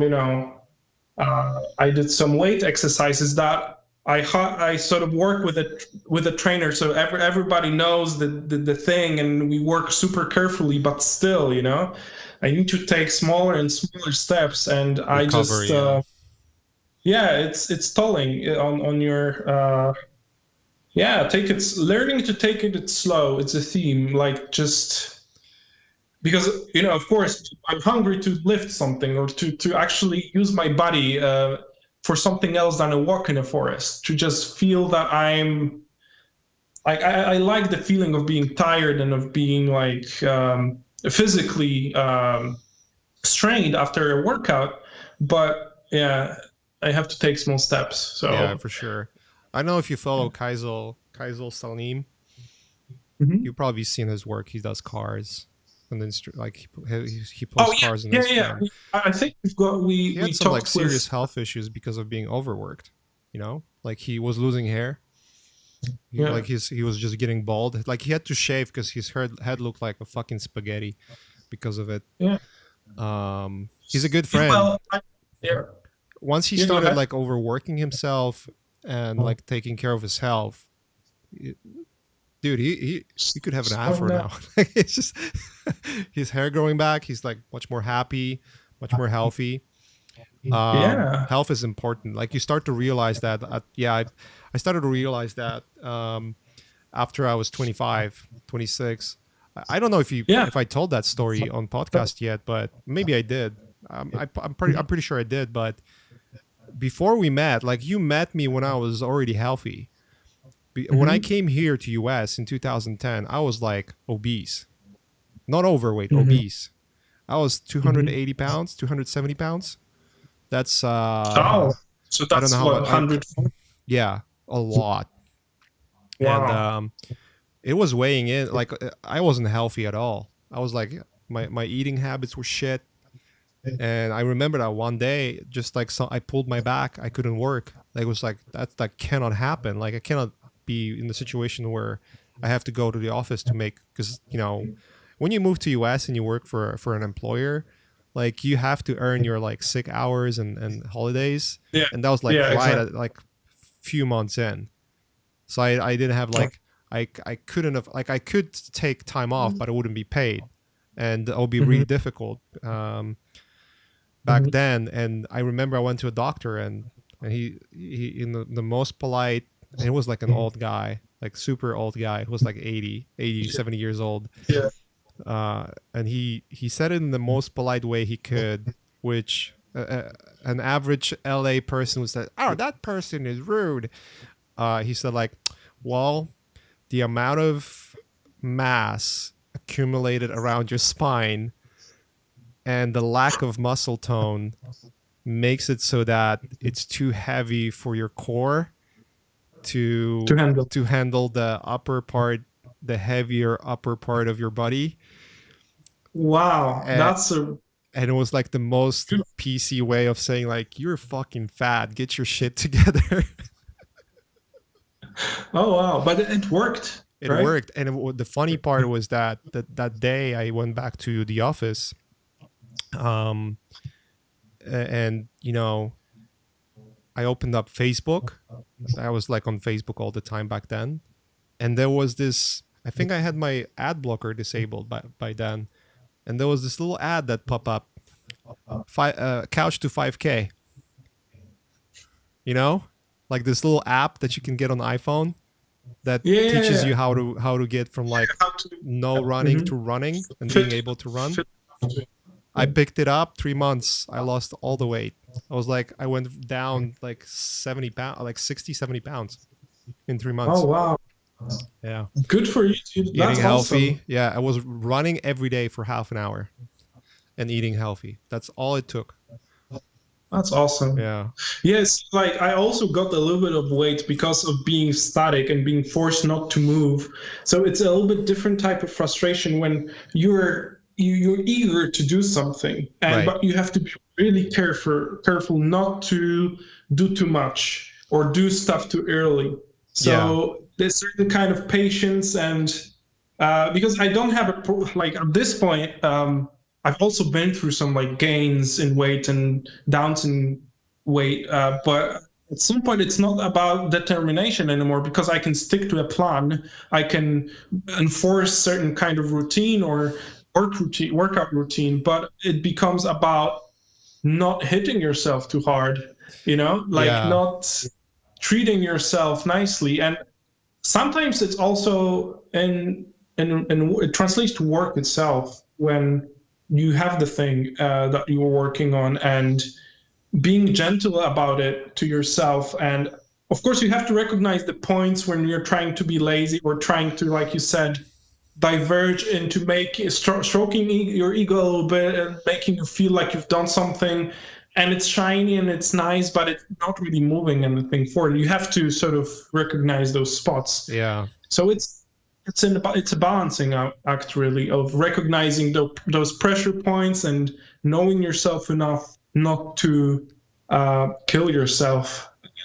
How do you balance this thing where you have to take care of your health? Because like one of the things you realize pretty quickly is like once your health deteriorates, then nothing else matters, and you're like, I just want to be healthy. Like I don't care about work. I don't care about my financial situation. I don't care if the world is burning. I just need to be healthy, There's the certain threshold you reach, especially like when you get sick. Yeah. How do you balance that? Because like I find the most difficult part is going to doing exercise requires you to like just doing anything requires such a force of will to like force yourself. It's gonna suck. Like lifting weights or running, you're not gonna feel comfortable, but you also know that you're gonna feel awesome afterwards, right? Like there's some kind of rush you have from being tired and knowing you accomplished something, no matter what that is. Moving and like just getting tired from physical exhaustion, like that. Once you work out, like you feel like, okay, I feel so much better. But then you look at it's like, oh damn, like it took so much time out of I could have done like another painting or done some extra work, right? Yeah, exactly. So when I look at my weekly schedule and you can see, oh, okay, I have my trainer, the guy I work out with, I have a 1 hour 3 times a week or twice a week.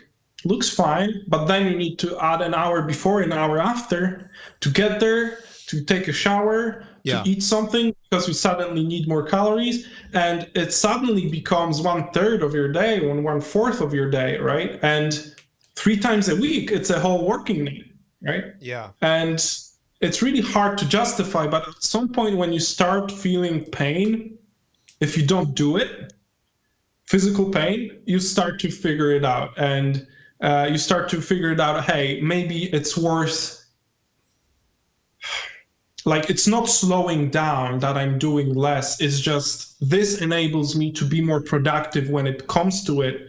Therefore, I try to make the time when I work about work and not feeling like I'm working, So making the quality time out of it, out of the time when you work, is also really important. And the tool, like some tracking tools, help me to nail that down. Like I was interested, like how much of, like, say 8 hours of work is actually me working. So I've got this little app called Toggl.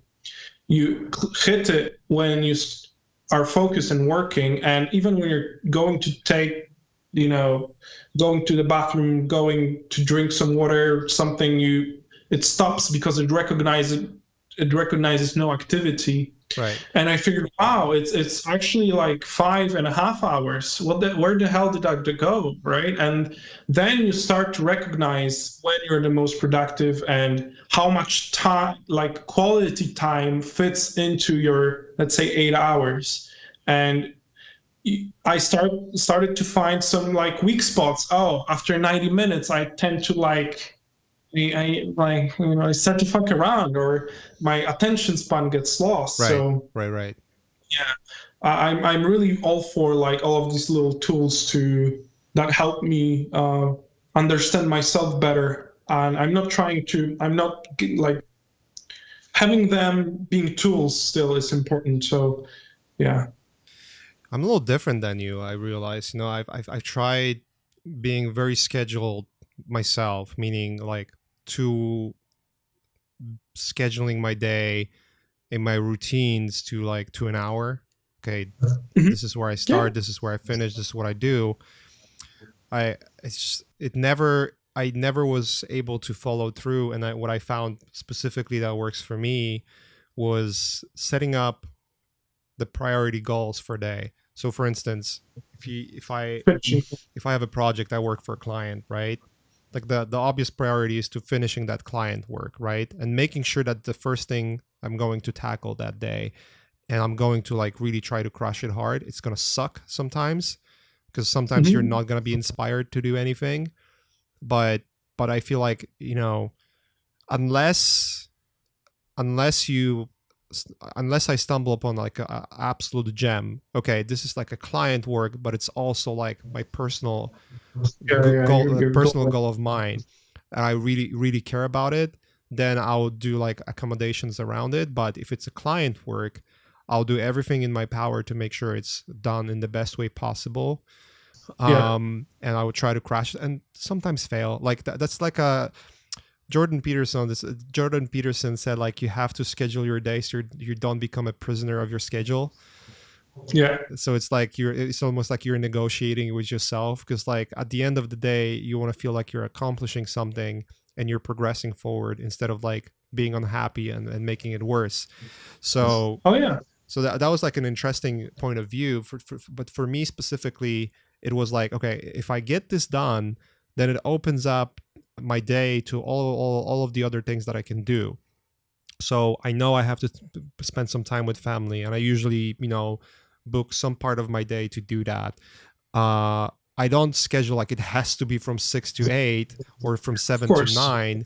I say I want to spend at least an hour or two with my family. And I once I'm done with work, and maybe my family is doing something else, like they are not necessarily in a point where they're going to pay too much attention to me specifically, then I'll grab on some, okay, I got this other project that is less important, maybe not so focus intensive. I'll try to do it now.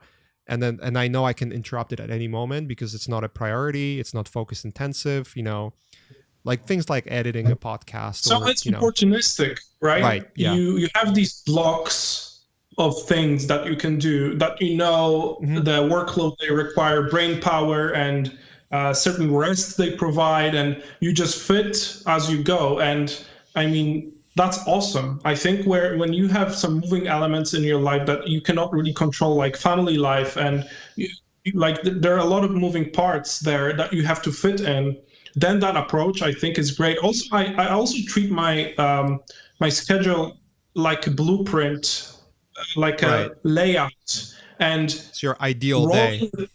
No. Rolling with the punches, just like, okay, there are 3 things I need to do this day.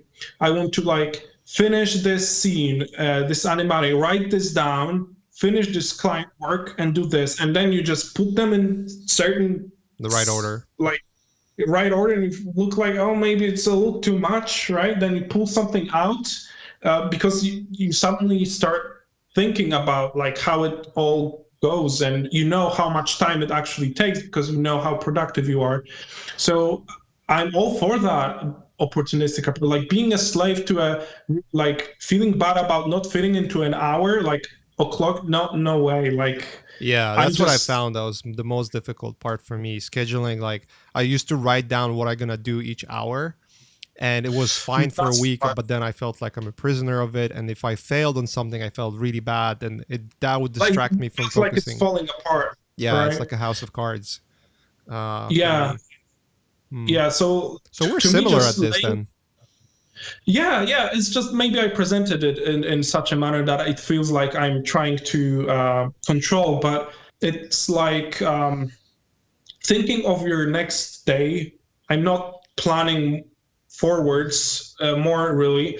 Uh, if I'm working on a project that I know consists of certain complexity that I need to break down, then I might put some milestones and then break down that period of time Yeah.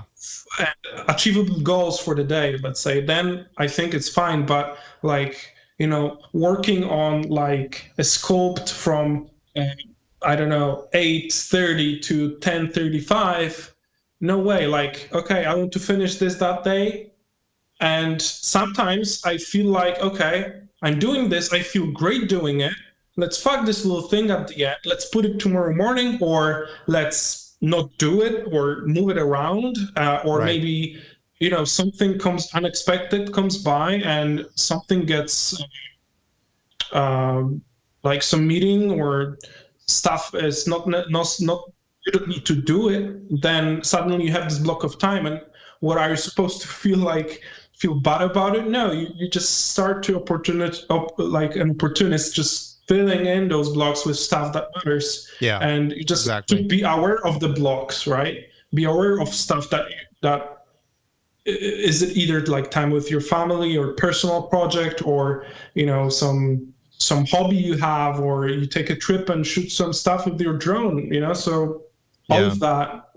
Yeah, knowing all of these things is great. Everyone's so uh, different though. Like I know some people that really need that structured per hour day, like they have to go okay. by schedule and it works perfectly for them. I know people that don't schedule anything and they manage to pull everything off because that's the way they work. Like sometimes I want to do the work, but I'm only going to do it when I feel like it. And then when they do it, when they feel like it, they're crushing it. So maybe it's like, all right, maybe not going to do it in the morning. I'm going to do it at night, but I know I'm going to do it. So I think like for each their own to a certain point. I think as long as you're feeling like you're progressing day by day, that's where it's the most important. Knowing yourself, right? Knowing Yeah. what works for you and applying the tools you have to achieve the things you want to achieve. That's the ultimate goal. So I wouldn't really treat it as sort of a template for everyone. And that journey of self-discovery, of learning, like when do you fail, when are you focused, when you're not focused, and that's a trip on its own. And I love it. I love exploring that, actually. Do you So feel do you feel that's sort of like a follow-up question to what we're talking about scheduling and then yeah. paying attention to your health.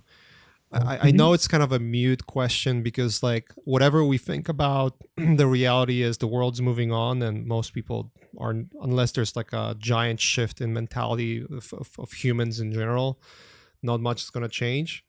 But don't you feel like there's like this constant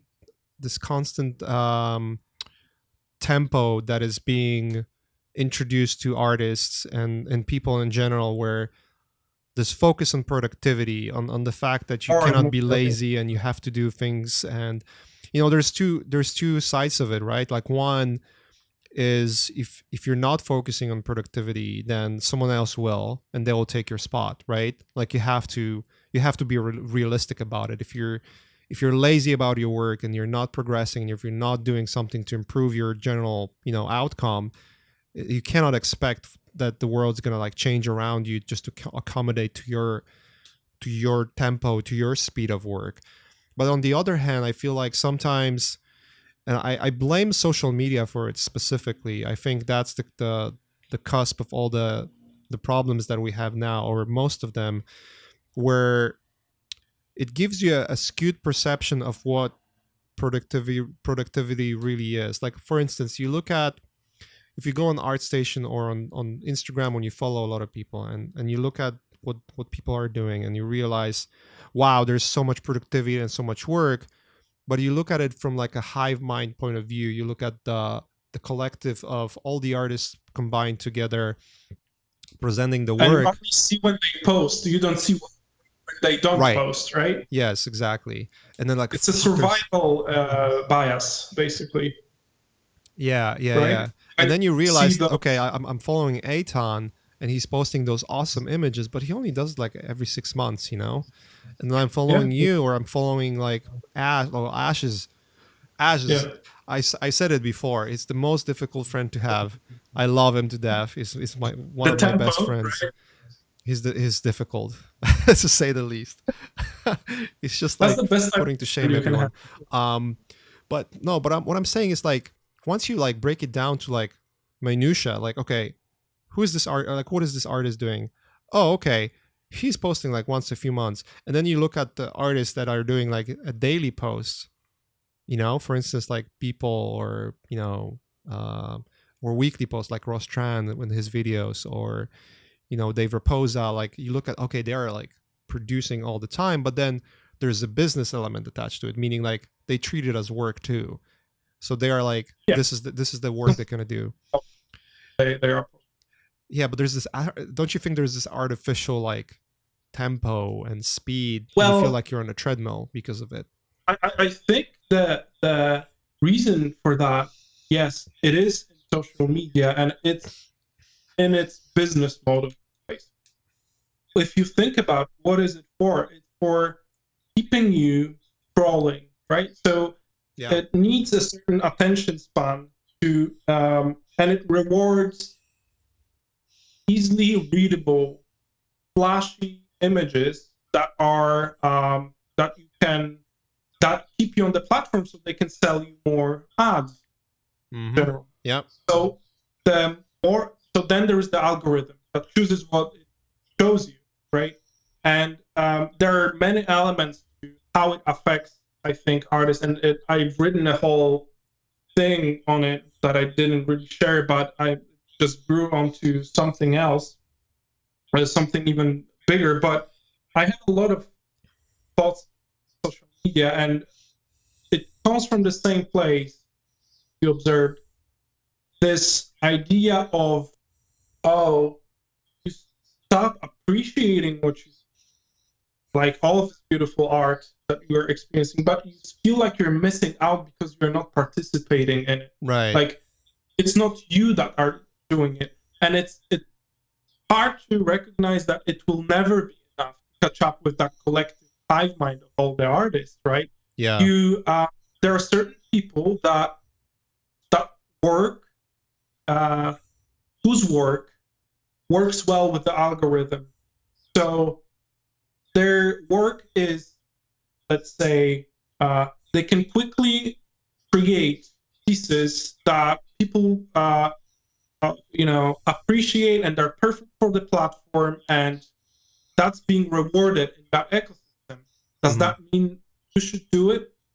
Well, I don't know. Maybe not. And once you have that question in your head, you suddenly start to think, like, what am I becoming? Should I go to that? Is that the ultimate thing I should do? Or is that the measure of success? Or, and it's a tricky thing when the algorithm decides what you should do, right? Right.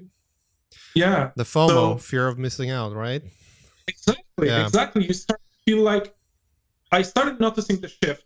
Like, when I was starting out, when somebody posted, it was like, he shared that, that's awesome, right? And now you're like, holy shit, where am I, right? Where am I in this? Like, it's awesome, but would I be able, like, is the rocket taking off somewhere else where I'm not on, right? It's like that. And I started to feel, hey, it's unhealthy. Like, it's unhealthy to the artist that is creating that piece, to myself. It's a feeling that I think this age that's just a side effect of quicker, faster, more, and just an overwhelming tempo of consumption that putting so much pressure, right? The interesting part, sorry, go on. Yeah, go ahead. The interesting part about the algorithm, like, I think people have heard about it. Not a lot of people think about it, but the social media companies, what they have is they have some of the best scientists in terms of like social economics and addiction, all that stuff, that basically work on, okay, what can we do from the UX and experience point of view to keep you on the platform, as you said, to get advertising money.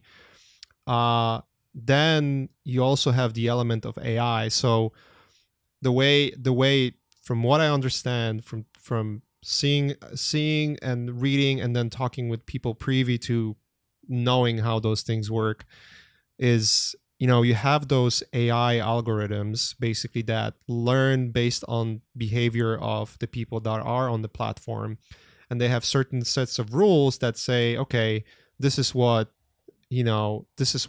should be promoted, this is what shouldn't be promoted, right? And then the obviously the social media platform is a company. The role of the company, especially if it's a publicly held company, which most of the social media companies are, is to generate profits, And so what happens is you have certain sets of rules that sometimes get broken and experimented on. Like, I think Instagram was doing an interesting experiment of like disabling likes. Like, you cannot see how much people liked a photo. You can see the likes on your photo, but you don't see likes on someone else's photo. And I don't know if they abandoned it because they've never like pulled through making it worldwide. It would be an interesting thing to see. Maybe they realized that they cannot monetize it. Who fucking knows? But interesting part about it is the AI element that we don't think about anymore, or are not putting enough thinking into. Maybe not necessarily need to, but maybe we should be aware of that. It's not like there's an algorithm that, this is the algorithm and you're getting punished if you don't do anything. It's there is an algorithm that is ever evolving.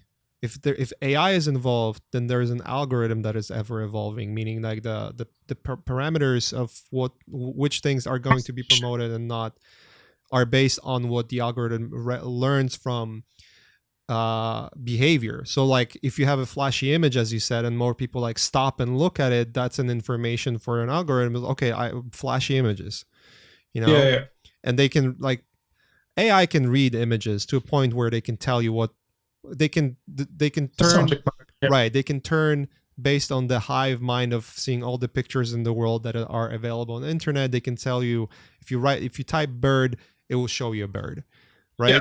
Yeah. And if it sees a bird, it will tell you that that's the bird. Like, you look at the Google similar images, right? Like, you right click and find an image on Google, and then it shows you similar images that are like, some of them are striking how similar they are. So, what's interesting to me is that we come from a world that was pre-social media, right? Yeah. We didn't at the beginning, the tempo was much slower. What we were, I think, experiencing was a forum exchange. When you uploaded an artwork once, 2 months, and it was a huge batch, and you sort of felt like you're going into a gallery and just like surrounding yourself with this person's work that he's done past a year sometimes, right? So the turnaround wasn't hourly or per minute like it is right now. So I think the feeling we have right now is driven also by that we come from a different world, and then we're entering this one, and there's a dissonance between that slower paced world, and now things like the turnaround becoming way more quicker. So and then there are all the numbers that you care about suddenly, right? Yeah. Then and how we start to like, usually humans are not great with perceiving numbers. So when you have 6,000, 5,000, 2,000 likes on your artwork, suddenly you cannot imagine the amount of people, right, or their cumulative time spent on seeing that, you just, no, it's fine. It's like my previous post, right? Right. So things start, it grows and it accumulates into this monstrosity in your head that just wants more and more. And, one like is not equal to one like. Somebody could be taking a shit and just slapping a like on your piece and just scrolling over. And another person could be like frantically looking for a wallpaper that she will have for the next 2 months on his screen, and he will know every fucking pixel in that piece, right? And that's still one like here and here. So my worry is how this affects my creative, like the way I create and the way upcoming artists are creating. So does it create or like just lack of originality at some point, because you see a certain trend, you see what algorithm rewards, and you think that's the thing you should do, that's a certain authority likes, right?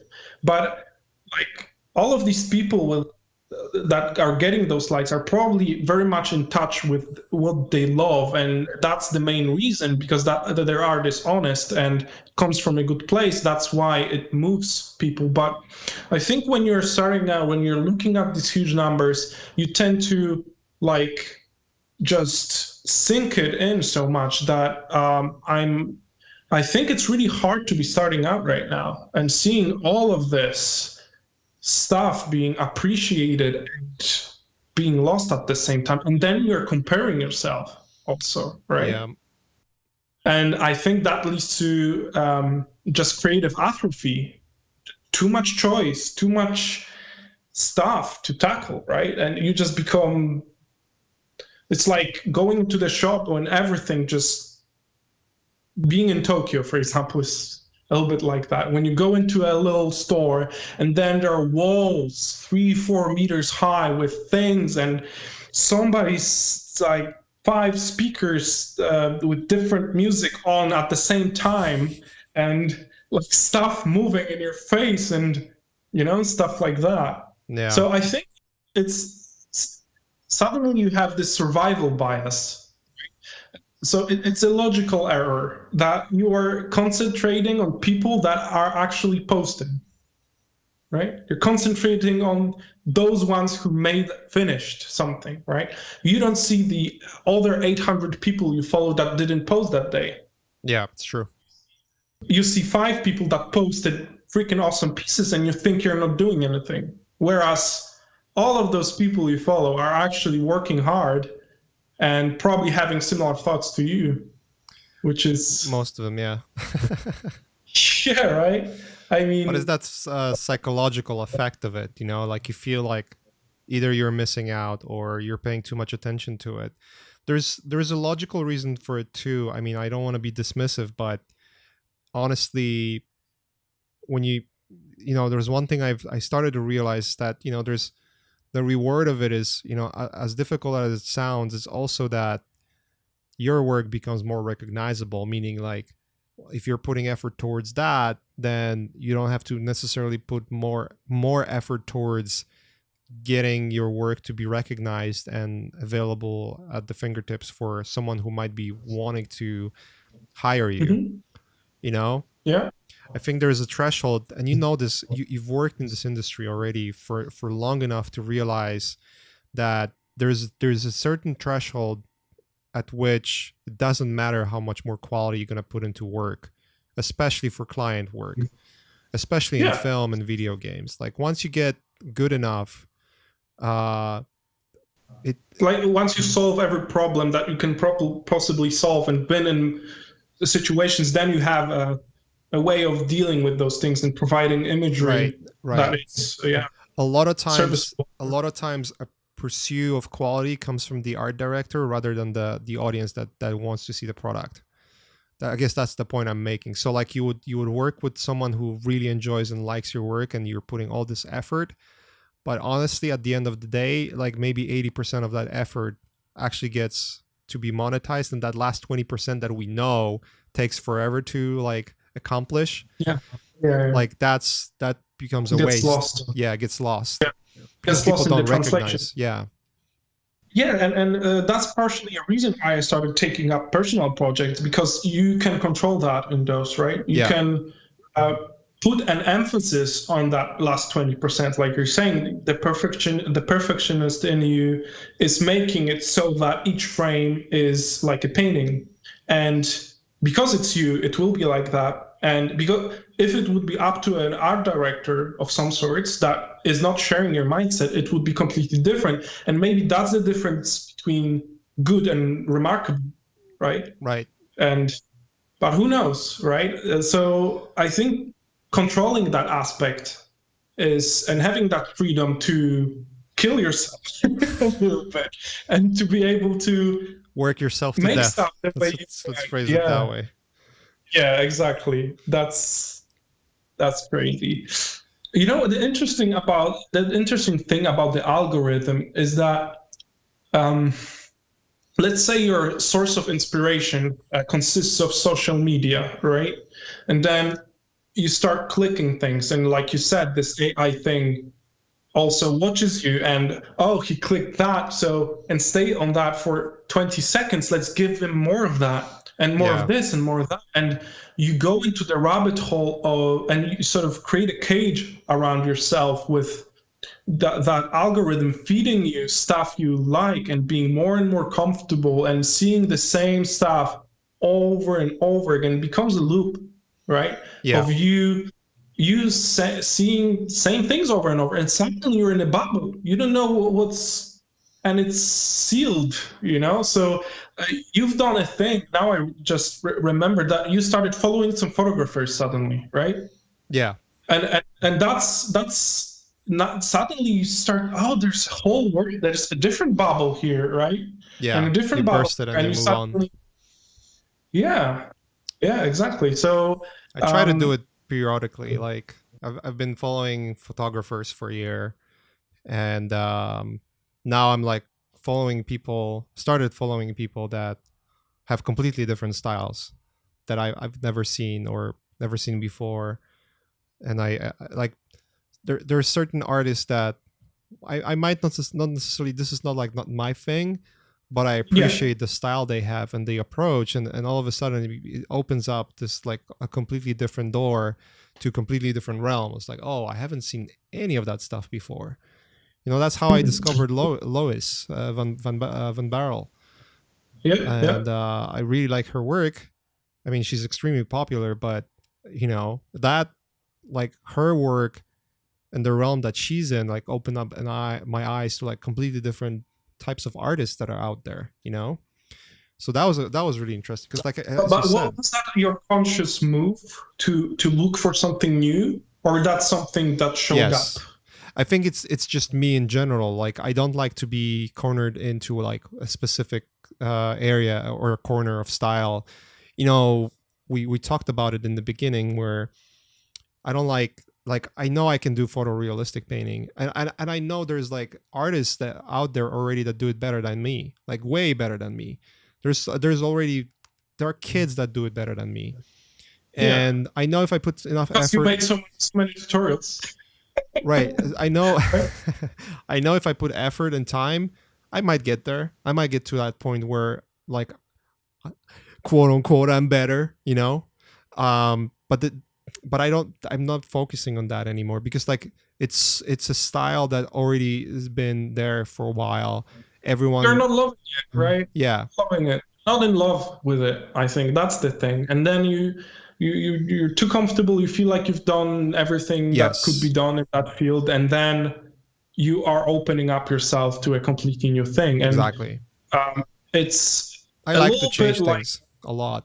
Yeah, like having those like different personalities in you that are talking with different volume at a specific time, and you have to make them come together and let the others speak sometimes. And I've also been exploring, recently I did so much 3D and photo and realistic that I became so tired that maybe sure, I can do it and I can use it to tell the stories I want to tell, but at some point there is this need to break something, and I started on the completely opposite side with one of my projects, which is one of the things that I'm most excited about, because it's completely different from anything that I've done.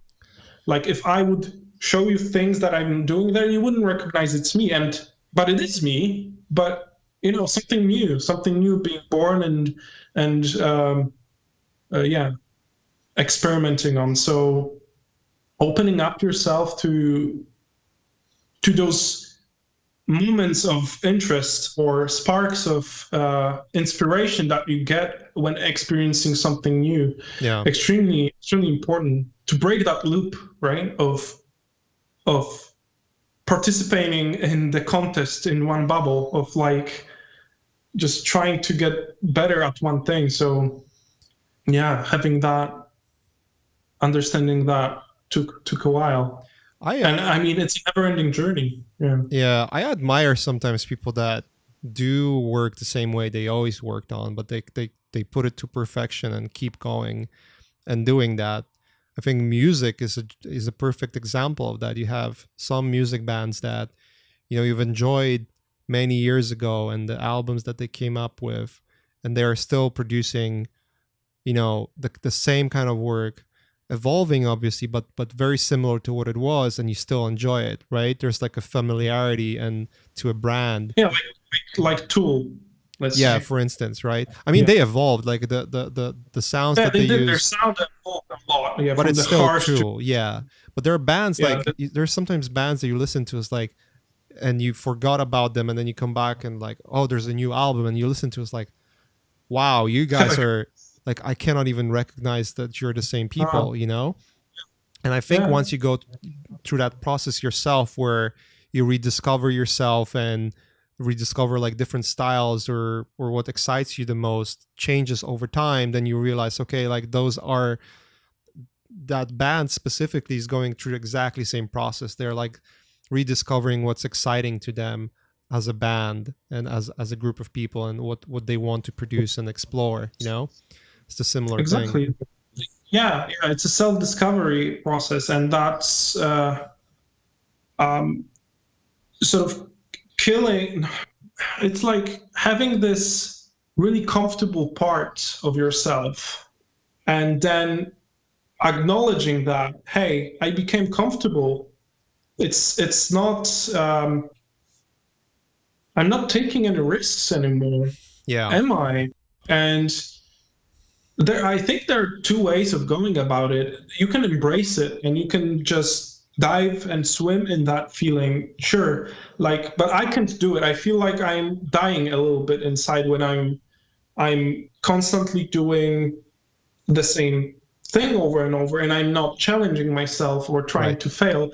I'm not saying it's a better way. It's just different. You know, everybody's different, and in this case, I'm just feel stagnant when I'm not trying to question.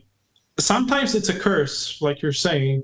You just do it over and over, starting many things, finishing way less, and it's a trade-off. But yeah, I mean, I love it. I love it. I love the feeling of not knowing where to go exactly, but feeling like it might work.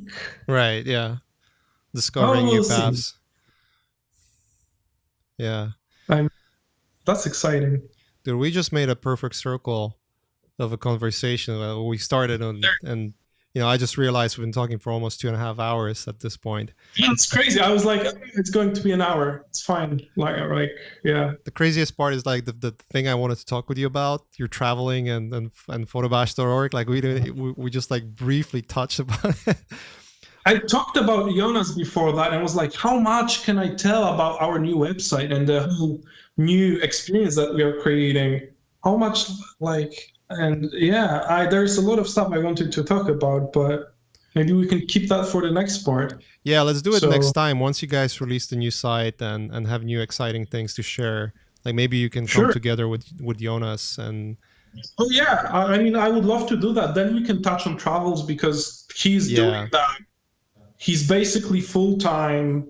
He's not working on, I think, much concepting anymore. I mean, he's doing work from time to time, but the main thing is Photobash, and that's really interesting how much heart and love he puts into that together with his wife to make the best stuff possible. I'm really excited to show you the whole basically what we are trying to do. It's 3 years in the making and awesome. So many hours.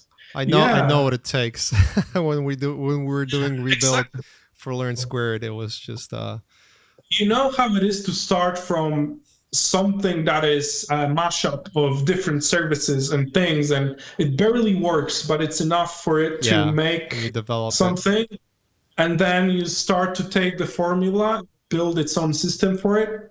You look at what works, what could potentially work, but it would take a lot of effort otherwise, and what the platform allows you to experiment with and try the new things. And I love how Learn Square looks like right now. It looks beautiful, and I remember the very first the beginnings, and it came a long way. I mean, it worked. It worked, yeah.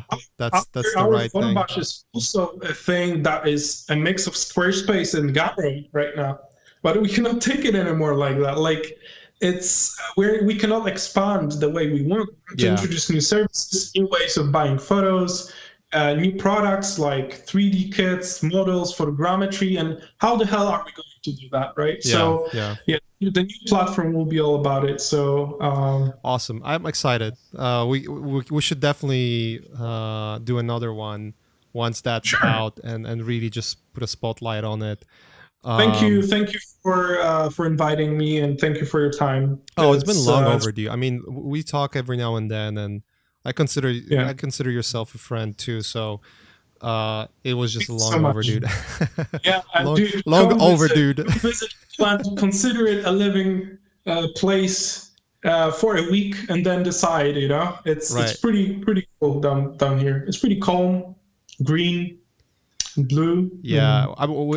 Me and my family. By the time this comes out, we're not going to be in LA anymore. We're moving out from LA. It became too expensive, too dirty, too fucked up. I completely understand that. And we're moving on. I mean, not far from LA, but more of a suburbs. Good enough quiet. to be quieter. Quiet space. That's great. Cheaper. Good luck quieter. with the moves. I know it can be a little fire and tornado for a little while. I'll tell you. I was commuting to work. Hold on a second. I'll pause. Sure. What was I talking about? Moving. Moving to the spot. I just need more quiet space. I was looking at. I've been working on this project, on this film project for past couple of months, and obviously now it's on hiatus because of the COVID and like how pretty much the whole film industry went on hiatus for a while. But I realized like I hate commuting, man. I was like the project that I wanted to give it a try, and like work in house for a bit, because I haven't done that since my daughter was born. So for me it was like, let me try. It's been great. Like I enjoy work, and I did it because of the production designer that I worked with. I love him, love his work. I always enjoyed working with him, and we did actually the last in-house project was with him too. Oh, okay. There you go. So it was fun. It was fun to hang out with people, but I realized like it's not for me. And now it's like it doesn't even make sense, and it's not like you cannot even do it. And most of the studios will sort of like look at it from a perspective of like, why would we want to have people on site anyways? Like it's cheaper to not have them in the studio. It's changing the perspective that things are. So the things I knew that there's no reason to do it, I just wanted to do it from almost like a experimental point of view. I was always saying like, this makes no sense for most people, for the most of people to go to the studio. Now it's like, well, now you cannot, Now you understand. And now they're like, oh, you cannot.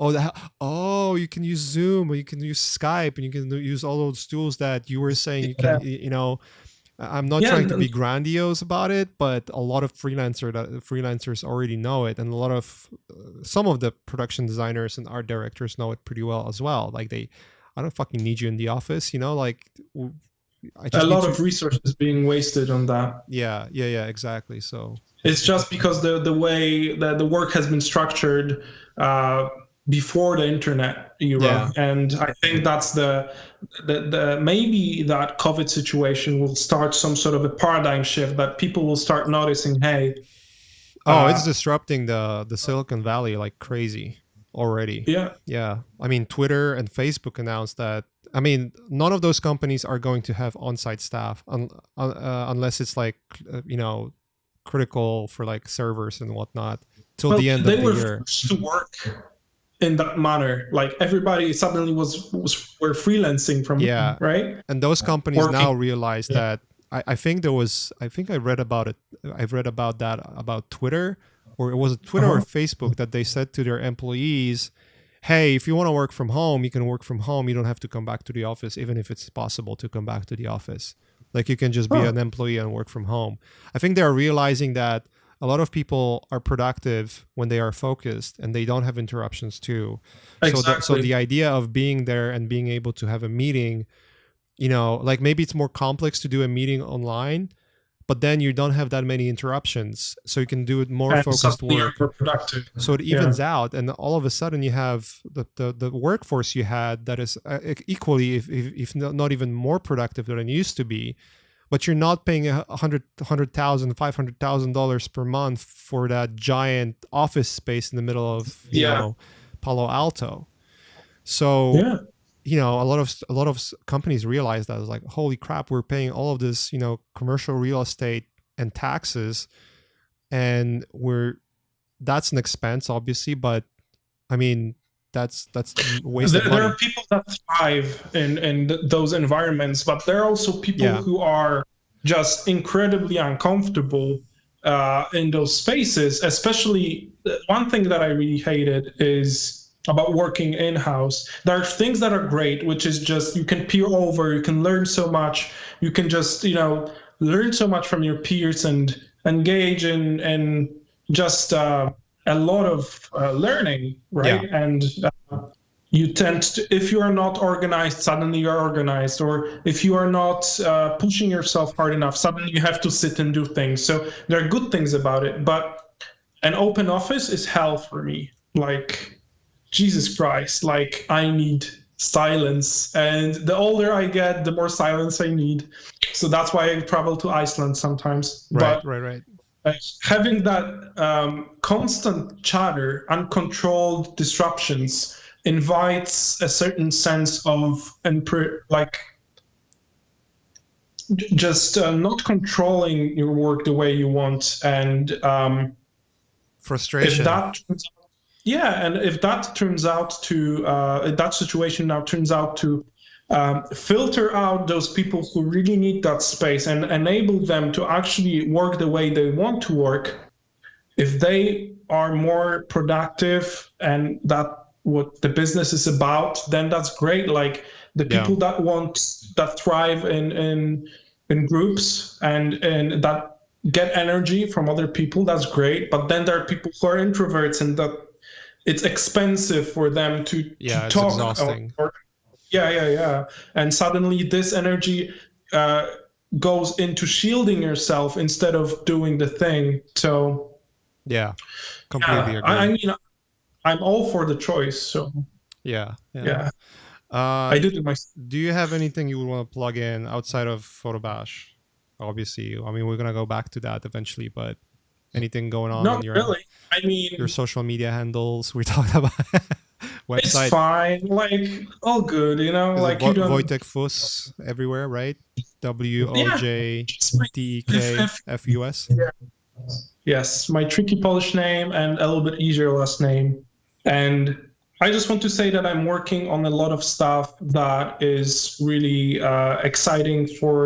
deeply exciting for me, that goes into the core of what I want to do, and that will probably define the next 10 years, 5 to 10 years.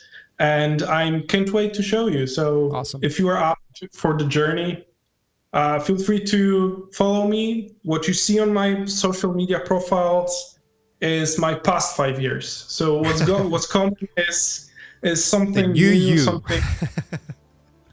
Well, it sounds cheesy, but when I look at my art right now, it feels like it feels like looking at your past self. Right. It doesn't feel like I don't connect with it. Like I understand why I did it, but it's not me anymore. And it's frustrating to be in that state where you are somewhere else and your art is there and people think that's who you are or what you want to do. Whereas not necessarily. I cringe a lot when I look at my stuff, you know? That's good, I think, because it pushes you. I get it. It's the change. It's the change. Yeah. Yeah, exactly. Awesome. Yeah. Thank you again. Excited for you, man. I'm curious. I'm curious myself. What's cooking? What's cooking out there? Dude, you know? I can't wait for a short. I'm going to freaking blow it up on my TV in the living room, and I'm going. Oh yeah, to you gotta watch. You gotta watch it on TV. It's a different experience. To pause every frame, so your last 20% will be absorbed. You know, your last stretch for painting. I deliberately play it on TV as well. When I review the progress, I do it like periodically play it on TV because it just fits to what. I mean, it fits. It literally should be watched on TV. Honestly. Yeah. You consume it on the meat should be consumed on. Yeah. Exactly. Yeah. Good luck with that last couple of things, and thank you again. Awesome. It's been a pleasure. Good times, man. Thanks to everyone who was listening, obviously, and watching. And, thank you so much. Much love, guys. Till the next week. A lot of kisses and cheers. Take care. Cheers. Bye. Awesome. We're done. That's it. Thanks.